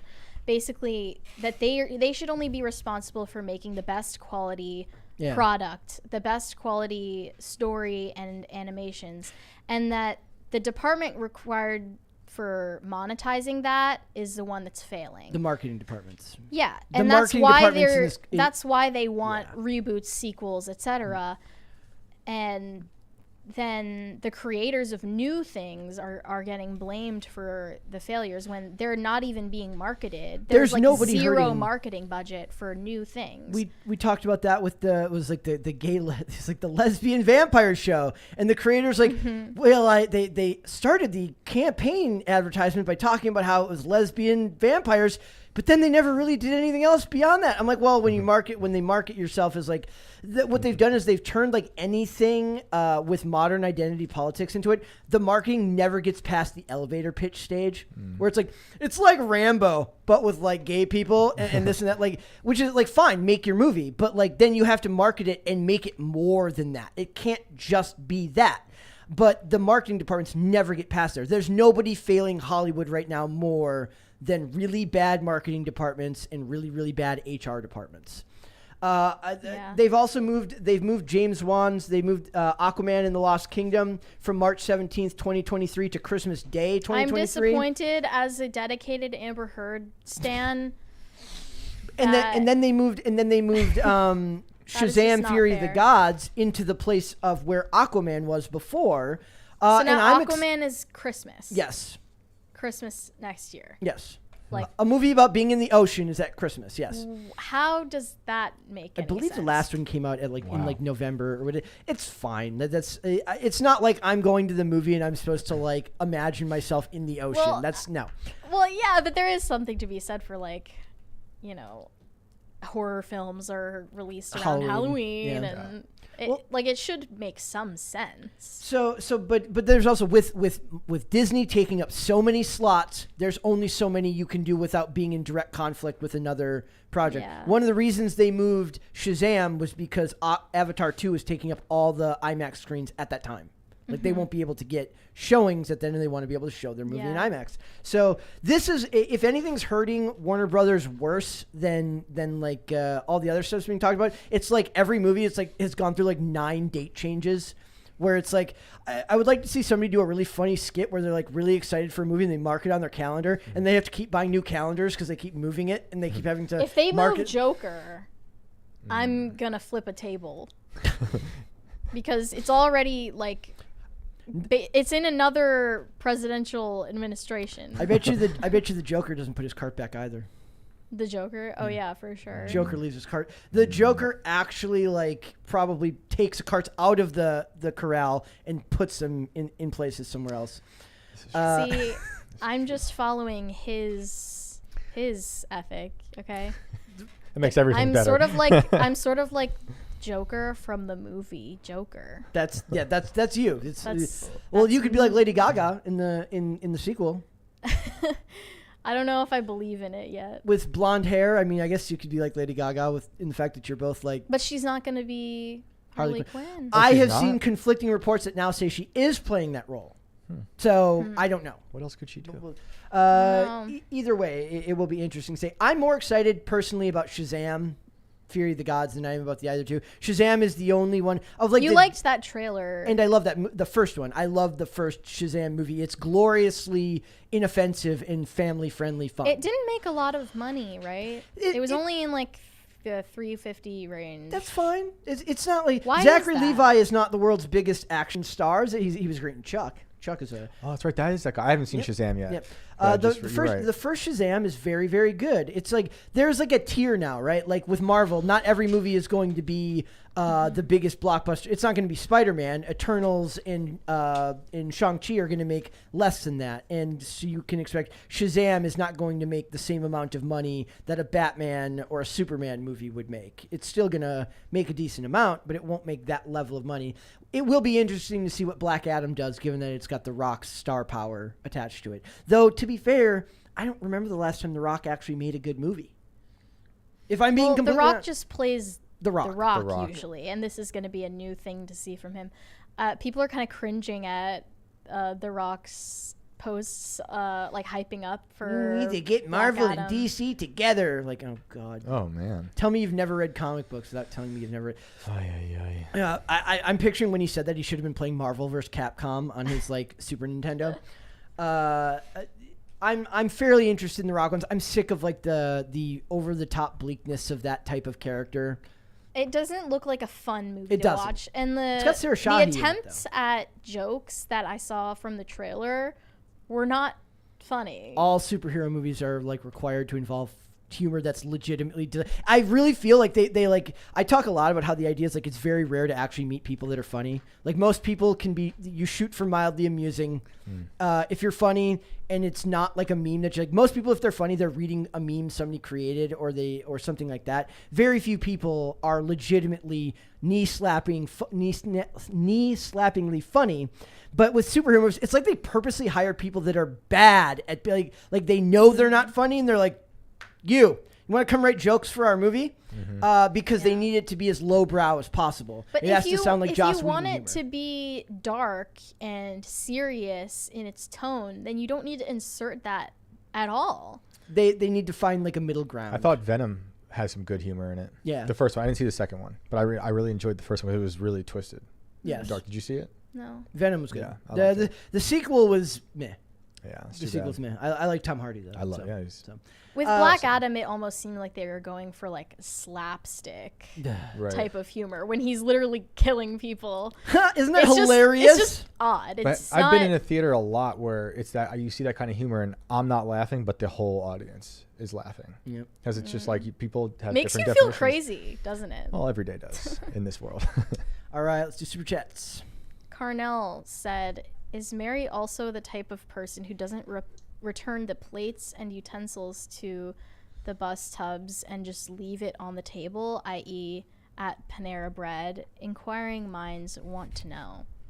Do they? No, I return it at Panera.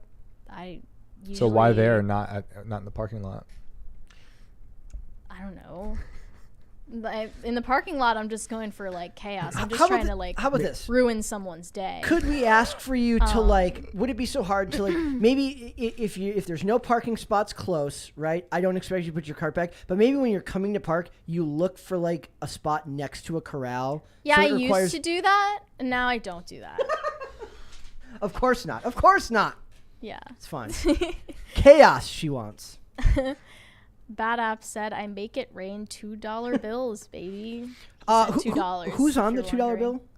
Oh, I forget. Who's on the $2 I actually I bill? used one to at have home, one. too. I I should have- know this. I still have. I still have. I remember when I was young, like my parents had like a $2 bill in like an encyclopedia, and it like got lost, and I got blamed for it. And No. then we found it years later, and it was the most vindicating moment of my entire life. See? Where like I was like, I lied about plenty But of stuff. things like that happen, and then they're like, "We never accused you of." yeah. Yeah. Like, Like, they want to gaslight act you. like they never. I acted poorly and did plenty of stuff that I lied about when I was a kid. But since it was the one thing that I didn't, I'm like, oh my God, the things that you've done to me, Mom and Dad. Thomas Jefferson, by the way. On the $2 bill? Yeah. Okay. He You died can on probably July 4th. buy a $2 bill for not that much. Oh, yeah. Yeah. In They're this on- economy? You find them for Mostly. for In sale. this for- economy? Nah. Pursuing Paranormal said, "Words Darker Than Their Wings" by Alter Bridge is a song about the lead singer and guitarist talking about faith. Great song. Give it a listen. Okay. Yeah, I also was listening to Audio Slave Like a Stone recently, What a good which song. is Number about 10 by Audio Slave is a fantastic it's about the Bible. song. Well, it's about a troubled man reading the Bible. Yep. Show Me How to Live is my favorite song by them. Ah. It's amazing. No, they were great. Yep. They were great. John Harrison said, "Mary, I'm being canceled." No, dear, you're being held accountable. It's accountability Unfamiliar- culture. Unfamiliar waters? You want to think of Walmart as a corporation so you can rationalize entitlement. Woo! The other customers are your neighbors. No, they're not. Sounds like an elitist to me. I don't know why you guys take this stuff so seriously. Because They I'm all- trying to raise children, Mary. Because all of them have had Good their car. children. All of them have had their car doors dinged at least once and are now holding you personally responsible. Is that common? It's never happened to me. No, it's never happened to me either. Well, then it must never happen to anyone if it hasn't. If I haven't seen it, I feel it like must not happen. If that happened to me, I'd kind of just like be like, whatever. My Yeah. car's already beat up. It's my fault that it's beat up.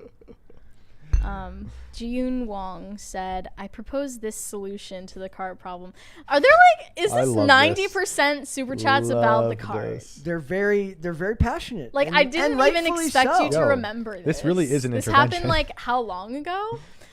I propose this solution to the cart problem. Make the cart out of plastic explosive. The detonator is armed in the parking lot and will explode if empty and not handled unless it's returned to the store. Wow. Okay, let's literally just have people's brains splattered all over the parking lot because you're mad about people not returning them. Reminds me of there was a scene. You are insane. That's extreme. There was a scene in the show House where he says take all the airbags out of when they're talking about being cautious in medicine. He says take all the airbags out of cars and attach knives to the steering wheel. Nobody will drive faster than 2 miles an hour.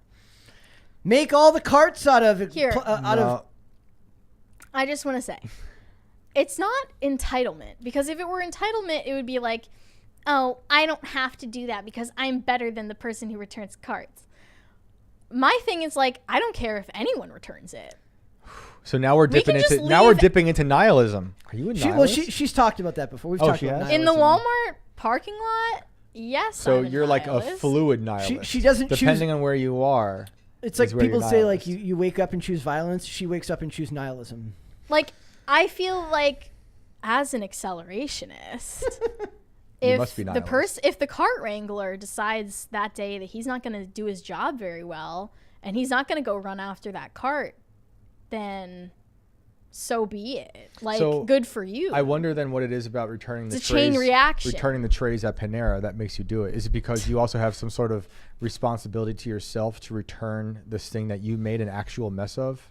And the cart's not so much a mess, I would say, as much as a soup bowl left over at Panera.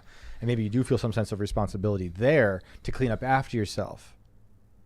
Yes? I don't put that much thought into it. Are you serious? Oh my goodness, this is all I ever think about. No, at Panera we're gonna talk about this later. I just throw the utensils into the trash can. No one has to deal with it. Good answer. Good answer. Flying Squirrels said, wow, people are taking the cart thing pretty seriously. I'm going to have to follow Mary around and return her carts for her now. It's very nice of you to do that. Wow. Holy that's crap. A little bit creepy. No, that's like a bag holder for the wrappers, you know? And you got a cart returner. I hope that you don't follow me around anywhere. Yeah, we actually don't want that unless you're paying well. Bobcat said, if they move Joker, Mary will return a cart. Everything will be backwards and be upside down and inside out. 1,000 Foot Deep End said, I figured it out. Much like the waffles pancakes debate, Mary's shopping cart habits have been strategically exposed in order to rack up more super chats. A brilliant strategy. That would make us much more intelligent and devious than we actually are. I think you guys might be. Or that's just what we want you to think. Yeah. Let's see. Yvonne Ortiz said, Mary, you're an IRL version of the Joker Society meme. You missed one up. Wow. He also said, Mary, you were honest about your sins, so I'll be honest that I was the one who told Tim on IRL about your heresy. How did he react? I never saw this. Well, he told the story about how that was a joke we were making, when there was somebody who was going to get hired here. He's you take him out and you go shopping with them, and then you kind of leave it there for them to put the cart back, and then if they take the cart back. Is that how I even revealed that I don't return the cart? No, I don't even remember how I don't even remember how this came up. I don't even remember how it came up. I just knew I was offended because my first job was as a cart pusher. I have no recollection, but well, now he knows. I'm still here for now. You just got back though. There will be a meeting. You never later. know. We come outside and he's ramming a cart into Mary's car to prove a point. Rega Tan said, have Senator MTG Marjorie Taylor Greene. Is she a senator? I thought she was a congresswoman. React to Senator Armstrong's speech in the Japanese game Metal Gear Rising: Revengeance. Post the clip on YouTube and you win culture war. Here's a funny thing that I don't know how people feel about Karlin Borsenko. She's a YouTuber. That she's the one who was big into knitting, and knitting became a weirdly overly political place. And she was doing a thing for a while. I don't know if she's still doing it, where she was rewatching The West Wing after taking the red pill. And it's actually kind of a fascinating case study in like how your views on politics and entertainment change, and you can rewatch something. I've been watching Boston Legal, and it's amazing how much better they were at deftly portraying conservatism and liberalism as people that can actually get along on those shows back then. The writers today do not have that ability. No. It's also drawing upon reality when people actually did get along better in real life. Because now it's not even necessarily liberalism and conservatism, it's liberalism and populism. That's the problem that they have with it now. George Bush is every bit the neoliberal as he is a neocon, and they don't really have a problem with George Bush. They have a problem with people who are outside of the mainstream. Yeah. So I recommend everyone watch that show. Like seeing William Shatner play like an aging, weird conservative dude is actually really hilarious. He goes on this one thing where he talks, he goes, he literally, it's funny because in the language he talks about how he shoots a guy to save his friend in the law office. And he goes, he's like, that's what you Democrats will never understand. Us Americans are homesteaders. We want to protect our land, keep our money, and this and that. And he kind of subtly digs at him by saying, you Democrats will never understand it. Us Americans are homesteaders, which is a fascinating linguistic trigger to allow him to convey that maybe the Democrats really don't view themselves as all that American. So I recommend everyone go watch that show. Boston Legal. 1,000-foot deep end. Oh, bad app. I'm not reading that. 1,000-foot deep end said parking next to a cart return reduces the chance of carts or car doors hitting your car. That is true. I just said that the car sound so many times. The thing is, I can't park next to a cart return because I'm really bad at parking. So that's why I just go to a non-populated area of the parking lot and just double park. Because no one's there anyway. Like, it's fine. It's fine. I'm going to start a new court show called Parking Lot Justice. I'm going to sit there under Parking a tent. lot restorative. Restorative justice. Starring Olivia Wilde as a shopping cart Olivia returner. Wilde, if you're listening. as a woman who had her car violated by a shopping cart that was not returned properly. Yes. It will have to do with the patriarchy and all sorts of Olivia Wilde-esque things. Yep. The parking lots are a design of the patriarchy. I mean, if she doesn't have if she doesn't have like a show called Wild and Out, she's leaving money on the table. What is she thinking? Wild ones. Jonathan Harris said, returning a cart is a sign of true self-governance. It's not a rule to return the cart, but it's a sign you can follow the rules and be polite without being told to do so. Well, Mary doesn't want to be polite, apparently. I'm not polite, and I don't... I like, this is the thing. We don't have a society of self-governance anymore. I'm just telling you... Yes and no. Like, what's happening. Even if we have, like, the remnants of one... It's over. Would you teach your children? children? Sorry to inform you. Would you teach your children to return a cart? No. Wow. My children are going to grow up in a world that's far different than the one that I grew up in. Cartless. Perhaps. By then, perhaps groceryless. By then, Amazon will be delivering all your stuff by drone anyway. That's true. I'm tired of working to, craft this appearance of civility and politeness and order in a society that has none of those things anymore. I feel an obligation to try to inject those things in a world that is devoid of those. Well, you would. Yeah. That's my point. You would, I wouldn't would. you? And this is even before I became a father. I found it important because I don't see it as a slight against the corporations who I detest. It's the people who might be parking in the parking lot and the workers and all that stuff. So I don't see it as a slight against anyone. I just think I'm acting accordingly with, chaos. The order that has replaced the new. I'm acting accordingly with the new order. Yeah. She goes into new houses and doesn't take her shoes off either. Oh yeah, interesting. 2 more there. Hobbit said, "I get you hate the company. I don't hate the company. I don't care. I'm just saying I don't care. But don't take it out on the workers. I'm not taking it out on the workers. There's nothing personal. What they're saying is that you're making their job harder." But they don't have to return the cart. They don't have to do their job right. What? What do you mean? They don't have to do their job properly. Okay. They weren't anyways. Oof. Like, it doesn't matter. You can't know that. This is my ultimate point. Everyone is going to just stop caring and just stop doing this whole thing that we call, like, life. And I believe you're right to a lot that there is no more order in most of things. Everything's fallen. We call inverted world for a reason, because everything's upside down. Nothing makes sense. But I also find an importance to doing it. I also don't take this too seriously. Yes, so I'm not ragging on you. The thing is, these people take it extremely seriously. The fans are taking it very seriously. We're gonna move on to Podlock, and we'll save the super chats and we'll get the rest at the end.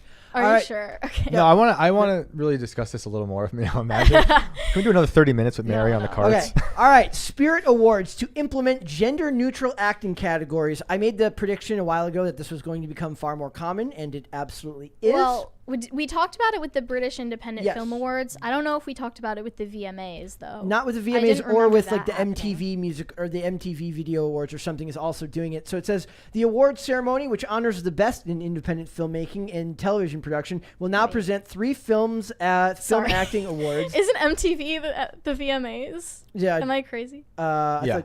Is it? Okay. Sorry. Video Music Awards, MTV. I lost it for a second. Okay, so the gendered film categories, male lead, male supporting lead, and female supporting lead, have been eliminated in favor of a lead performance and supporting performance category. Both will feature 10 nominees as opposed to the gendered categories, which included 5 nominees. In addition, it's the same thing. You're just making it less categories and increasing the number. It's hilarious how they ultimately what this means is less people are going to be recognized for their hard work. Yep. That's what that means. And another thing we mentioned when we talked about the British Independent Film Awards doing this is originally there were only categories for the gender of the filmmakers to be more equitable, or at least to appear more equitable. And then they've kind of doubled down on it by changing it back again, because not even Hollywood can keep up with their own standards. Or their ideological changes as they come in. They can't even keep up with themselves. I think we're going to see more and more award shows following suit. But then there's the other aspect to this, which is that they're looking for more attention on their award shows, because no one cares about award shows. Well, they're like, let's see, we can't get we called Will Smith. He wouldn't come here to slap anyone. Yeah, they have no ratings, so they have to do something public. The virtue signal. Like they're like, they called Will Smith. They're like, look, we can't get Chris Rock, but we could get you if you would come and slap Kevin Hart. We would love that. And he's like, sorry, Jada doesn't have a problem with Kevin Hart, so therefore she says no. My wife's boyfriend won't let me. Like that's so they're looking for ways to turn it in virtue signal. What's interesting to me is that I think that what they should do is just, back in the day, you would just add a different award show with more esoteric categories, right? If the concern here is that there's going to be some great new independent film directed by somebody who identifies as something other than male or female, which is, I'm guessing, one of the main reasons to do this. They said that they want to join other festivals and award shows that are moving to celebrate great acting without reference to gender, and welcome non-binary performers into the Spirit Awards without forcing them to choose to identify as male or female in order to win an award. But that's only because Hollywood has changed and their standards have changed before they have time to, like, officially in their own policies. Yeah. I think for true equity, what if we promote the idea of everyone just getting a participation award? And they that's what they want. Everyone just gets something, you know. Or they could just do it based on your biological, like say, look, we don't care, like. But then you're triggering people. I know. I'm saying this knowing what the problem is. I'm thinking out loud in a way that says I know why this wouldn't work. I also say that there's always going to be a complaint because you're not equitable enough for the female filmmakers, and you're not equitable enough for the non-binary filmmakers and actors. And so I ask why you can't just add. It's the same thing. It's the same. I'm a dummy. I'm a dummy. I don't have the intelligence level of these people. But it seems to me that if these groups are as common as we now know them to be, or they seem to be, why can't you add a separate award? Mm-hmm. Well, we know the answer to that is that even in Hollywood, they're almost a negligible percentage point. It's hilarious to me that this is it's literally going to mean that less people get recognized for their work, but all in the name of modern progressive culture as it permeates an industry that claims to not be what it is. Yeah. My favorite part was at the bottom though, where they increased all the prices. Yeah. That was funny. Inflation is I mean, but they didn't even cite inflation. They cited like higher costs for filmmaking due to COVID. Yeah. See, like I always see the problem. There's a class problem, and like there it is, hidden there at the bottom. Yeah. I mean, COVID is like the catch-all. It's like it's conflicting. It's scheduling conflicts for losers. They're just saying it because that's the easiest way to say like the cost of living is way more expensive. If you have to build a set, it costs way more to build that set now than it did 2 years ago. I mean, and now with all these people, they're gonna all have their film school loan debt paid off, and then the inflation is gonna hit them again like a like a boomerang, and it's going to be hilarious. This is more pressure on the Academy to pick the nominees because you have to do a quota for the nominee list. Imagine like an industry where at its base level is just a joyous experience of watching somebody create art, and then when you want to go and reward somebody who successfully does that, you have to get hit with all of these freaking weird socio-political restrictions that just ruin it. Like a lot of times I talk about when we're on here, a lot of what I feel about the industry as a whole, the beautiful aspects of it, movies that are made well, I never can really bring to the forefront what I'm actually feeling because it's inherently almost impossible to do so. But there's beauty in trying to convey that. They don't even get to make it to that stage. They have to think about how beautiful it is and then just immediately get just beat in the face with the politics of it all. This is why I really think the culture of awards is dying out. Yeah. And we're watching it die out. Like, and I think that's a good thing. Oh, it's a great thing. Like I'm almost done watching Louis C.K.'s movie he wrote with Joe List that's released on his website, and it's amazing. And I see a lot of this turning to the independent, not caring about awards because I'm sure he won't be recognized for any awards. Oh, I can't wait for the Daily Wire to win their awards for... Yeah, right. Like none of that stuff matters anymore, and we all know that now. Like their and awards then it's like, are worthless. just make your own award shows. But they weren't gonna do that because they're not self-aggrandizing pieces of bleep. Right. All they care about is having a reaction with the audience, making something for the audience. Wow, for you to appreciate it. Wow. And then the success crazy. of it can show for itself. That's it. True, but what would a Ben Shapiro acceptance speech be like? That would be incredible. Be very fast. I'd like to thank my wife. Yeah. Who was a doctor. Like, that would be incredible. This reminds me of when we were talking about Reservation Dogs and his obsession with getting like the Emmy snub. These people deeply entrenched in the industry are the only ones who care about these awards. We pointed out that like on that article, it was one picture of him and then a bunch of pictures of awards he won. So clearly that's he's important obsessed. to him. But there is still a large part of our culture, and they're probably older than us, that look to awards as being like a marker of success. Where it's this is a Grammy Award. to reflect the real success. They used to, but they still apply what they thought in the past of these awards to today, and today they're worthless. Yeah. I think they're probably always worthless. Well, the younger generation's like, well, great award, but how many TikTok followers do you have? Like, right. True. There are new metrics that you can't hide. You can't hide. Right. I mentioned how many people you like on social. How many people like you on social I media. mentioned that post that thing from Dr. Phil where Dr. Phil's like, the guy's like, why would I talk to my family? They don't have any followers on social media. And Dr. Phil's like, it's your parents. It's like, I couldn't tell if it was a joke or not. Oh, wow. You can't tell these days. Also, I do want to point out once again that go watch Reservation Dogs because it's freaking funny thing is, I got to a couple episodes and I'm like, this probably should have been nominated for an award. It's actually really, really good. That's funny. Yeah, but then his comments about it just kind of soured me to the whole thing. It seems like it was a testament, like it was like a test for myself. Like, can I like separate the art from the artist enough to like get through this? And for the most part, outside of a couple of like annoying scenes that made me roll my eyes, in general, it's a very, very good show. There are things that exist in that industry that you almost sometimes want them to be recognized by the industry because they exist in that world, but they're also making something organic and new and beautiful. Like, I love David Lynch, and it's always interesting to me to see him be recognized. Weird stuff like that. Like I love seeing that happen. I think it'll happen way less now because that's one of our last real risk takers in that world. What if Hollywood like one day like decided to hit him with like the like never let him know your next move and introduce like a faith-based award for Who would get it? But then they only allow bad the conspiracy I love behind this story though is that now the evil patriarchy in Hollywood can nominate 10 males reassert itself for the gender neutral award, and no one can say anything because should have made better movies. Neutral. Chicks. It's equal opportunity. Babe. But they don't want sweetheart. Toots. I want a video of like Hollywood executives actually calling women toots. Yeah. Just smoking cigars, saying toots. Incredible. Thank you. Thank you guys. Thank you so much. For crisis parties, you guys are the best. Even though it's mostly because you guys are mad at me. They're like, we hate you. It's pity money. They're like, we wish these were police sirens pulling you over for your bad cart etiquette. Yeah.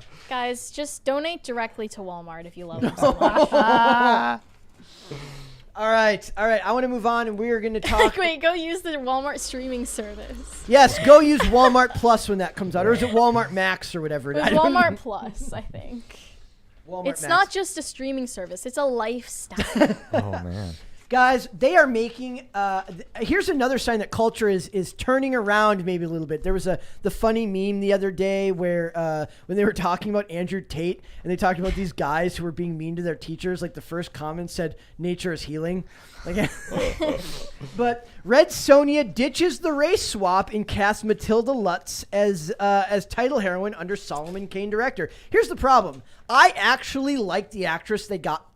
I know they race swapped her, but Hannah John Kamen is actually like a really great actress who was in a great show called Killjoys. Of course, the one time they do it and I like it, but of course this is a reversal. They are prosecuting the ginger side. They're turning it back around. They were gonna. Well, anyone can wear a wig. That's what they would claim. Yes, but they never I think that this one part of the article just says it all. Millennium Media confirmed a previous report that the film has found a new director, officially revealing that Solomon Kane's MJ Bassett would be taking the reins from previous Helmer, the non-binary identifying and self-declared feminist Joey Soloway. Very, very, very. Who notably replaced Bryan Singer in the role after he was hit in 2019 with the latest lawsuit to accuse him of having sexually assaulted underage boys. Bryan Singer, yes. No more X-Men for Bryan Singer. I feel like this writer should have made those all those adjectives and all that stuff for everyone in that sentence. Imagine that sentence if all three of those names had the signifiers before their identity signifiers just like before. The craziest sentence I've ever read, but it says it all. Also, it really says it all about this decision to not race swap anymore. Over under on whether they actually give her the chainmail bikini. But guys, it was just a scheduling conflict. They caught Bryan Singer scheduling stuff with little boys and then had to cancel it because he wouldn't stop doing it.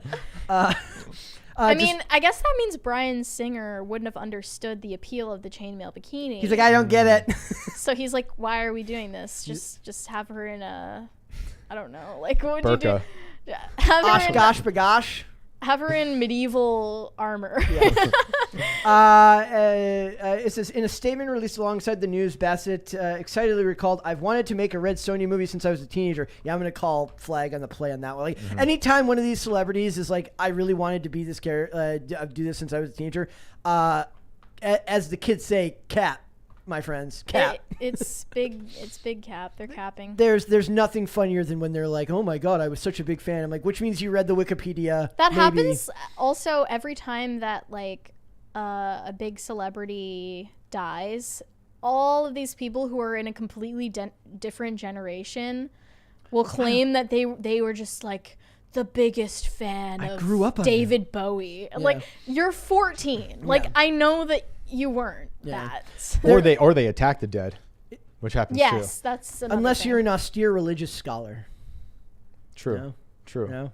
What are you referencing? We're both lost. When they got Baghdadi in Oh yeah. And they referred called to him an yeah. That's so disturbing. Yes. CNN, was that CNN? It was, I think it was the Washington Post or one of them. Beautiful. I don't know. It was a different time. I was far more politically aware than I am now. When I met Matilda Lutz, I knew she had all the magic I was looking for, and could see the complexity and the depth that she would bring Sonya. The director added.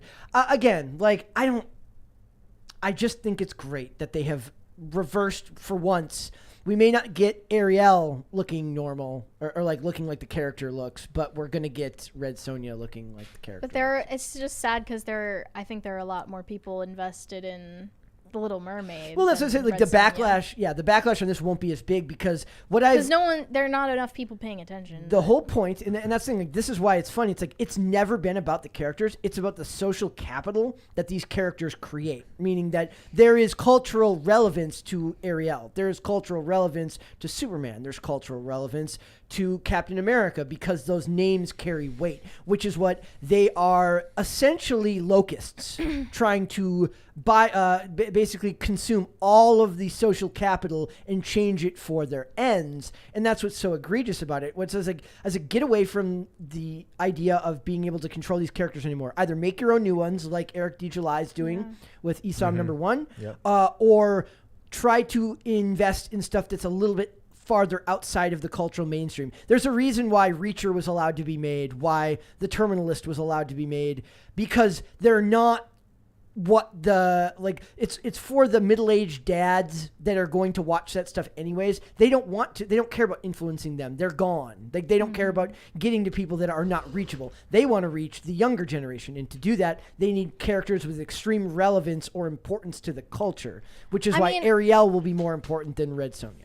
Yeah. To them. Not always, though, because they're still rebooting or like adapting characters that have almost no relevance. Well, that's just laziness. Just laziness. Yes. Like, I think they're circling like vultures around every obscure comic book character that almost no one has ever heard of, but somehow the person playing them says they loved been in love with them ever since their childhood. There's a funny honest trailer where they do the thing for, I think it was for Eternals, where the guy's like, and famous characters like and he can't like the guy doing the announcing and thing goes, that guy, like, he knows like the first two, and after that he goes, and he can't remember any of their names. Okay, you know that meme that you reference sometimes that's like, who said brunettes can't wear halter tops? It's sort of like who said depressed women can't, or like Another one was like, who said that Better Call Saul has better cinematography than Eternals? Literally no one. Like, if you literally no one. If you had said, who said Better Call Saul had better cinematography than Breaking Bad? At least I can buy that happened that somewhere. Maybe someone made the comparison. In the depths of some forum, some dude was like, oh man, I love Better Call Saul, but I really do think that Breaking Bad just had an edge. I think Vince Gilligan cared a little bit more about the cinematography. And I buy that conversation happened. I'm not buying there's a Reddit thread that says Marvel versus Better Call Saul, and there's a bunch of people arguing about two things that have nothing to do with each other. Yeah. I love it though. Who said depressed girls can't wear halter tops? Yeah. That's like, and the first response is literally nobody in history ever said that. And literally nobody in history compared Better Call Saul with Here on TechRadar.com, 9 days ago, She-Hulk head writer reveals how Better Call Saul influenced the Marvel TV show. So what? I tried to. I got through the first half of the first She-Hulk episode. It's god awful. It looks terrible. I saw 20 seconds. I saw enough. It's I tried to give it a shot, but she dresses down Bruce Banner constantly. On Reddit, Marvel Studios president Kevin Feige uses Better Call Saul as an example of a prequel done right. These conversations are happening, I guess. Well, if you want it to be true, you look on the internet, you'll find it. Is the moral of the story. That's fair enough. You can contrive anything. Yeah. All right, guys, and to finish off today, we have the ultimate in womp womp womps. Is this a womp womp for Hillary Clinton of all people? I think it's a womp womp for everyone. It's a womp womp involved. womp for the culture, my friend. It's a womp womp womp for the culture. Not for me, as this show's resident Kim Kardashian stan. I'm fine with this. Right. I also kind of like the idea that she should be terrified that this happened, because an angry Hillary is not a good thing for anybody. Mm-hmm. So it says, Hillary Clinton was savagely beaten by Kim Kardashian in a legal Just end the knowledge sentence quiz. at Kim Kardashian. Savagely beaten. So, believe it or not, I love fake news. yes, Kim Kardashian has beaten former U.S. Secretary of State Hillary Clinton in a legal knowledge quiz. It's like, yeah, but have you got, can you tell me about who has more knowledge in a money laundering quiz? And then it's like, Hillary Clinton's like, I know. I'm kidding. I'm kidding. You're getting spicy. I'm kidding. I like it. People reports that the reality TV star faced off with the Harvard-educated lawyer in a test-all about the law. The battle of the minds and the results have been revealed in Hillary's new show, Gutsy, which was released on Apple TV Plus next month. I kind of like that Apple TV is like leaning into being this like absurdly like we're the in crowd and we're elitist and you all suck. Like that's what Apple TV. That's what it feels like to me. I don't know anything Why? about Apple TV. I hated what's the one with Jennifer Aniston, the morning show. All of it just seems like highbrow trash. I just looked up the logo for Apple TV Plus. It looks like an STD. Like, have you seen What? this? The Apple, the TV, and the Plus? I don't like it. I don't need to know. Now I kind It of sounds don't like want to look it up. it sounds like something the hosptal would put on your bracelet, and you're like, they have Apple TV Plus. I watched the trailer for Gutsy. Yeah, I'm watching it now. And I can't think of anything I would want to watch less than that. Terrible. There's apparently Amy Schumer is involved. Megan Thee Stallion is involved. I wonder if they ask her the most important question, and that is this: does your purse always have hot sauce in it, or is that seasonal? She said that her most gutsy move was staying in her marriage, but that's not right for everyone. I kind of like the political throwback of like, it's not like girl boss, it's stand by your man girl boss. It's a different type of girl boss. She's evolved. Oh my God, there was a meme posted the other day that I quizzed my friends basically by showing it to them. It's a picture of Bill Clinton in the Oval Office, like this at his chair, and it says, how many people know that there's two people in this photo? That's disturbing. and like Very lowbrow. I looked at it for about 3 seconds. I'm like, it's like, yeah, fantastic stuff. The two women were quizzed on everything from the use of deadly force, armed robbery, to the legality of when self-defense is permissible in court. It sounds like the most loaded questions ever. Well, they say that Kim Kardashian has the upper hand because she's been studying it more recently. Yeah, she's doing better. They even they kind of actually, one thing that I thought was interesting here is they kind of give Trump credit because they talk about Kim Kardashian going to Trump to get that dude out of.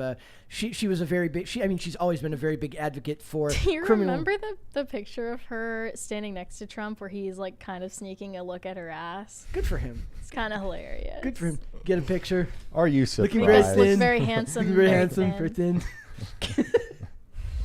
We're not political here. If you know, you know. The point here is that Kim Kardashian she is the Better Call Saul of elitist celebrities. You can call her when she finally gets her license.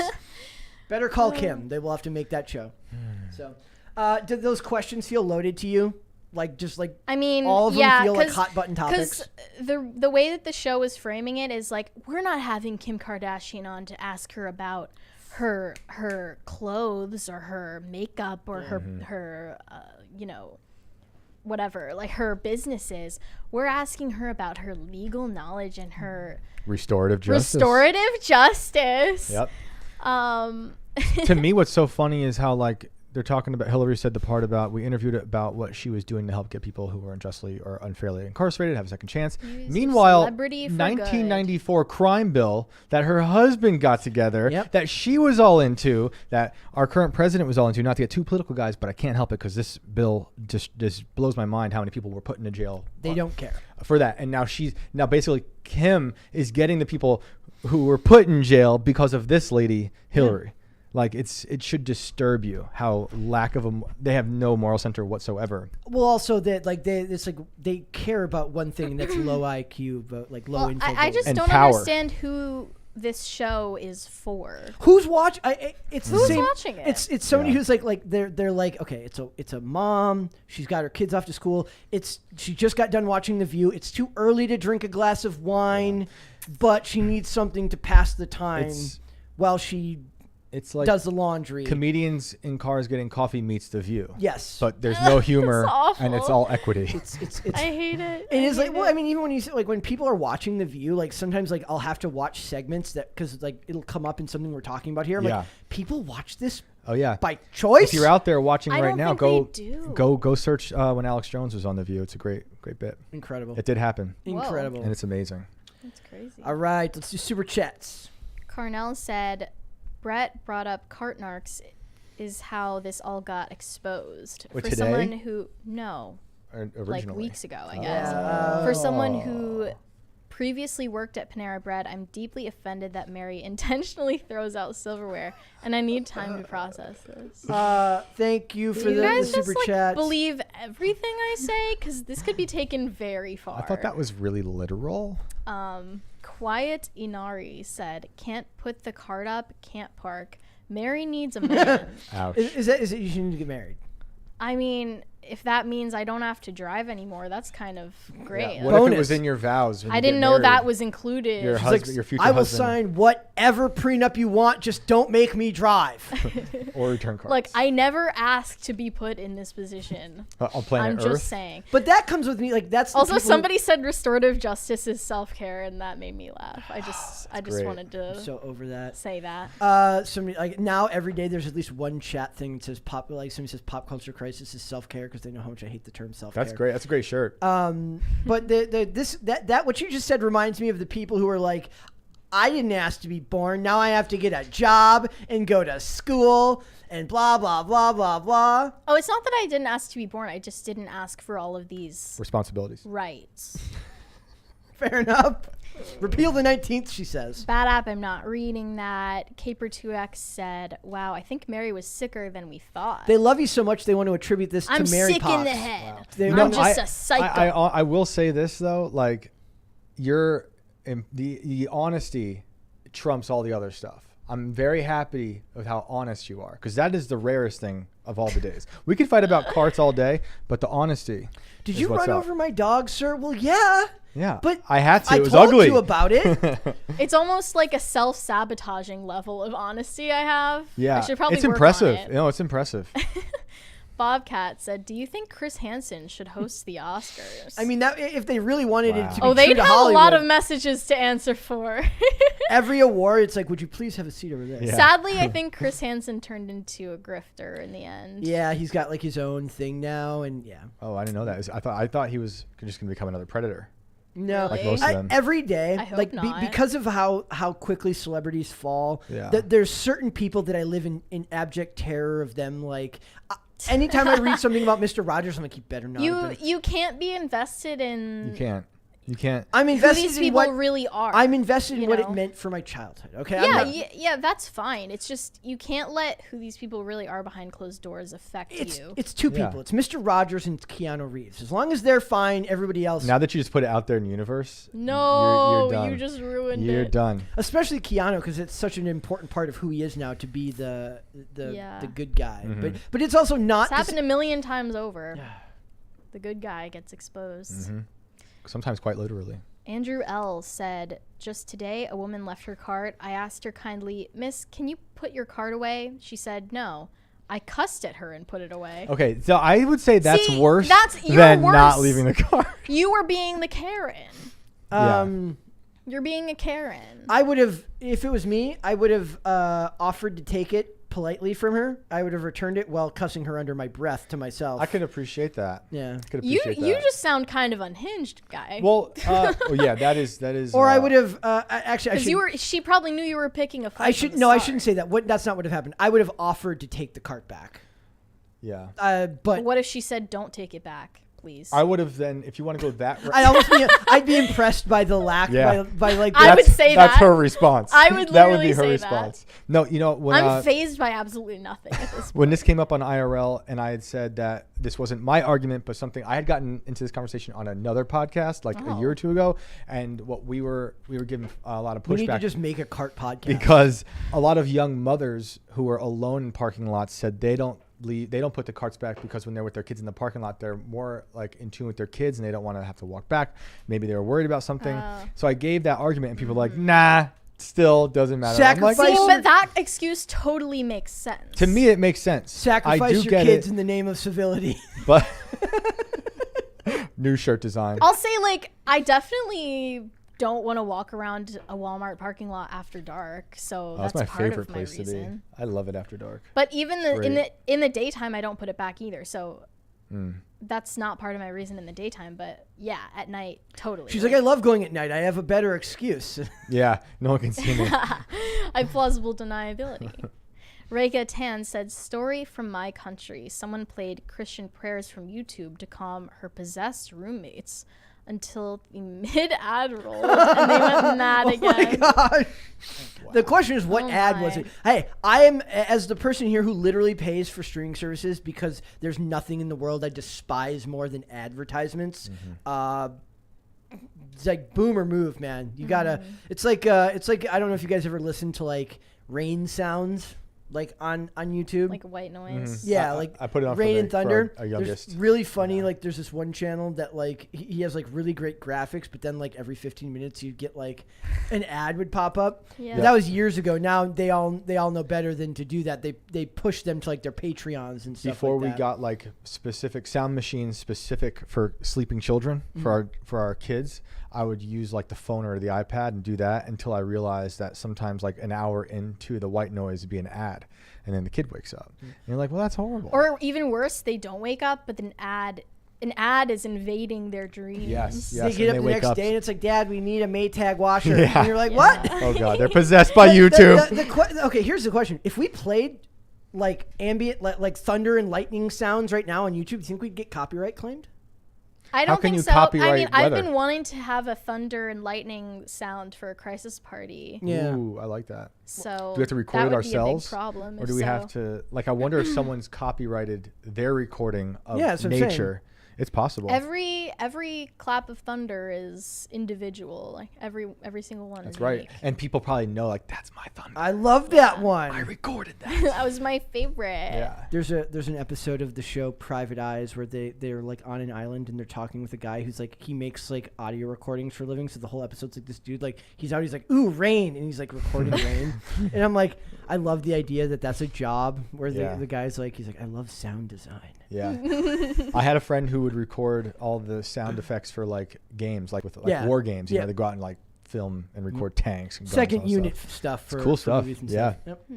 1,000 Foot Deep End said they're excluding people in the name of inclusion. That is the funniest part about it is it's up is down, black is white. Yep. I mean, I hope lies are that truth. it bites them to do the virtue signaling. I don't think it ever so. does because as much as this stuff bothers me, and I just think it would be funny if they nominated 10 men, because they theoretically are allowed to do so. Yep. Derek Null said, "Let It Be Enough" by Switchfoot is the amazing. Do you just mean amazing? Very amazing.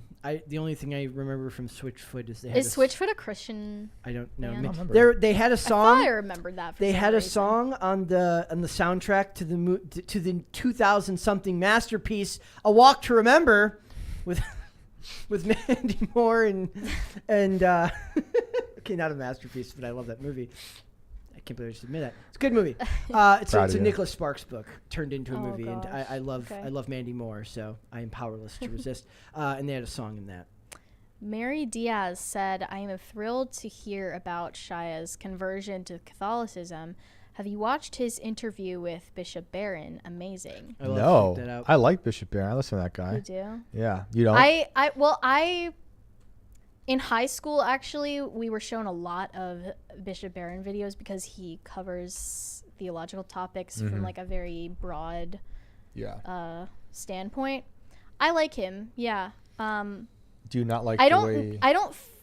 as far as I know, I didn't think Shia was converting to Catholicism. I thought he was just he just had like a personal interest. Or he's getting sued and he's like, what would look good right now? Ooh, I found religion. That would look terrible for him. It says though. Shia LaBeouf became Church. Catholic after portraying Padre Pio. No, there you go. Possibly. Well, I mean, I'm not a Catholic, but I do enjoy the way Bishop Barron talks about God. And the way I've heard him describe it is interesting to me. I didn't see that interview. I'm gonna go watch that. I'm looking at it now. Because Bishop Barron is the bishop of the Archdiocese of LA, I believe. Oh, is he? So he would be in the perfect vantage point to talk to celebrities. Not that they even want to talk this premiered 2 hours ago. Did it? As far as I'm seeing, yeah, this premiered 2 hours. This interview premiered 2 hours ago. Yep. Really? Okay. Crazy. Thanks for that. I don't think you're going to want to read the first Bad App one, but you may want to read the second one. But there is a fantastic first part to the Bad App one, which says, "Beggars can't be choosers." That's funny. That I want a shirt of. Brewmaster Monk said, "Yo, Mary, a few weeks ago you asked why it's child predation that is tearing the country apart. The reason is that righteous anger breeds justified violence. They need us to destabilize ourselves and love doing it." I do believe that a lot of what we see right now is righteous is people who believe that their righteous anger for whatever cause, for whatever side, gives them a right to behave that they feel that they are entitled to because they have found the right side, because they're on the right side of history. Even if it means, which is a phrase that doesn't mean anything, but that was one of my first violence. That was one of my first eye-opening moments, was reading people use that phrase, which always comes across as cringy anyways, but seeing that on Twitter was that and the greater good are two phrases dangerous I'd like to see funeral screenings for. Yep. we need to have our own funeral screenings. Yes. You're definitely onto something with that idea. I don't think that's the total picture, because what I was saying on IRL, if I remember correctly, is just that there are a lot of people who not only are ideologues, but their most foundational value is hurting people, and the most powerless people to hurt our children. And I was just inquiring into that because it's the closest you can get to a pure expression of evil, which seems like a contradiction in and of itself, because evil is kind of a nothingness.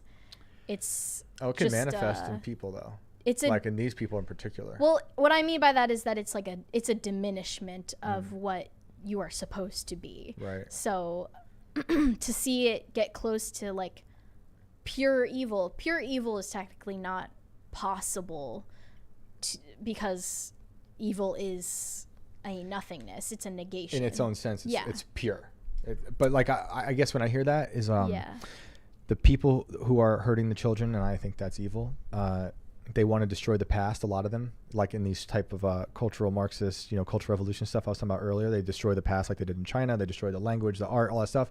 But when it comes to hurting the children, it's the inevitable conclusion that where they're able to destroy the future. They're destroying the child, then you've killed the future, because the children are the future. So it's they've time traveled with their destruction. One abandoned cart at a time. I haven't read King Herod. Well, King Herod had... He called for the murder of Jesus when he was an infant. I didn't know that. Yeah. Interesting. Is that where the whole if you could go back in time and take out Hitler thing comes from? Yeah. Oh yeah. It's we're coming closer to evil, just one abandoned cart at a time. Bad App, I'm not reading that. And Brewmaster Monk said, if it's the closest you can get to evil, then opposing it is the closest you can get to righteousness. I mean, not just opposing it, but what is the opposite of hurting children? I guess it's rearing children and loving them. Yes. And that's what they hate the most. Hollywood hates the idea. Yeah. I was watching a review from the Critical Drinker earlier, who's talking about an old movie called The Long Kiss Goodnight. It was a Morgan Freeman movie from the 90s, and he talks about how in it it's Gina Davis is she has to. I haven't seen it. It's one of those movies I've seen the cover of a million times. But he talks about how she loses part of her personality. She's been not hypnotized, but programmed to no longer. She used to be a CIA operative, and it all comes back to her. But she's also a mom before she finds her old personality back, right? So you see both the fierce mother protecting children as well as somebody that's violent outwardly towards other people. And they don't want to show that at all now. They want to show they almost scoff at the idea of protecting children via motherhood because they don't embrace any aspect of what is truly feminine or part of the female experience, because to them, the most effective female on screen is portraying male roles. Yeah, or they don't respect the family structure either. Nope, not at all. All right. That's all the super chats. That is all of them. Ending on such a hopeful note. Man. For once. What can we do here, people? This show is usually so dark. No, it's not. No. We are very, I mean, outside of the cart argument, I think this was quite uplifting. Shane, let everyone know where they can find you. You can find me at Shane Cashman everywhere, and we have Tales from the Inverted World exclusively at timcast.com, and we have the first 2 episodes of this new season on YouTube and Apple and Spotify and all those places. Please check them out, and we also have a book, Volume 1 of Inverted World at invertedworldbook.com, and thank you guys for having me back. That was quite enlightening. Mary, let everyone know where they can find you. Wow. You can find me here. In a parking lot, not returning carts. You can find me in a parking lot, not returning carts and smashing them into strangers' cars. You can find me on Instagram or WeChat at Closer Kitty. And whenever I post articles on timcast.com, I promote them there. And I'm just really happy to be finally back on the show. We are so happy to have you back. Now that the schedule will go back to normal, it's going to be a beautiful thing. There's one more from Bad App that I'm guessing you're not going to read. Yeah. Not reading that. Not reading that. Thank you though, Bad App. We appreciate any and all your super chats, even if we can't read them out loud. Guys, if you want to follow me on Instagram, it's at Brett Cart Corral. No, it's not. It's at Brett Dasovic on Instagram. If you want to follow the show every Monday through Friday, right here on YouTube, 3 p.m. Eastern Standard Time. That is noon Pacific. If you would like to listen rather than watch, it's not nearly as much fun, but you can. Amazon Music, Apple Podcasts, Pandora, Spotify, wherever fine podcasts are sold. We are also on social media, Twitter at @popculture_show, Facebook and TikTok at Pop Culture Crisis, and on Instagram at Pop Culture Crisis Pod. We will be back with a non-cart argument episode tomorrow. We'll see you then, guys. Bye. Bye.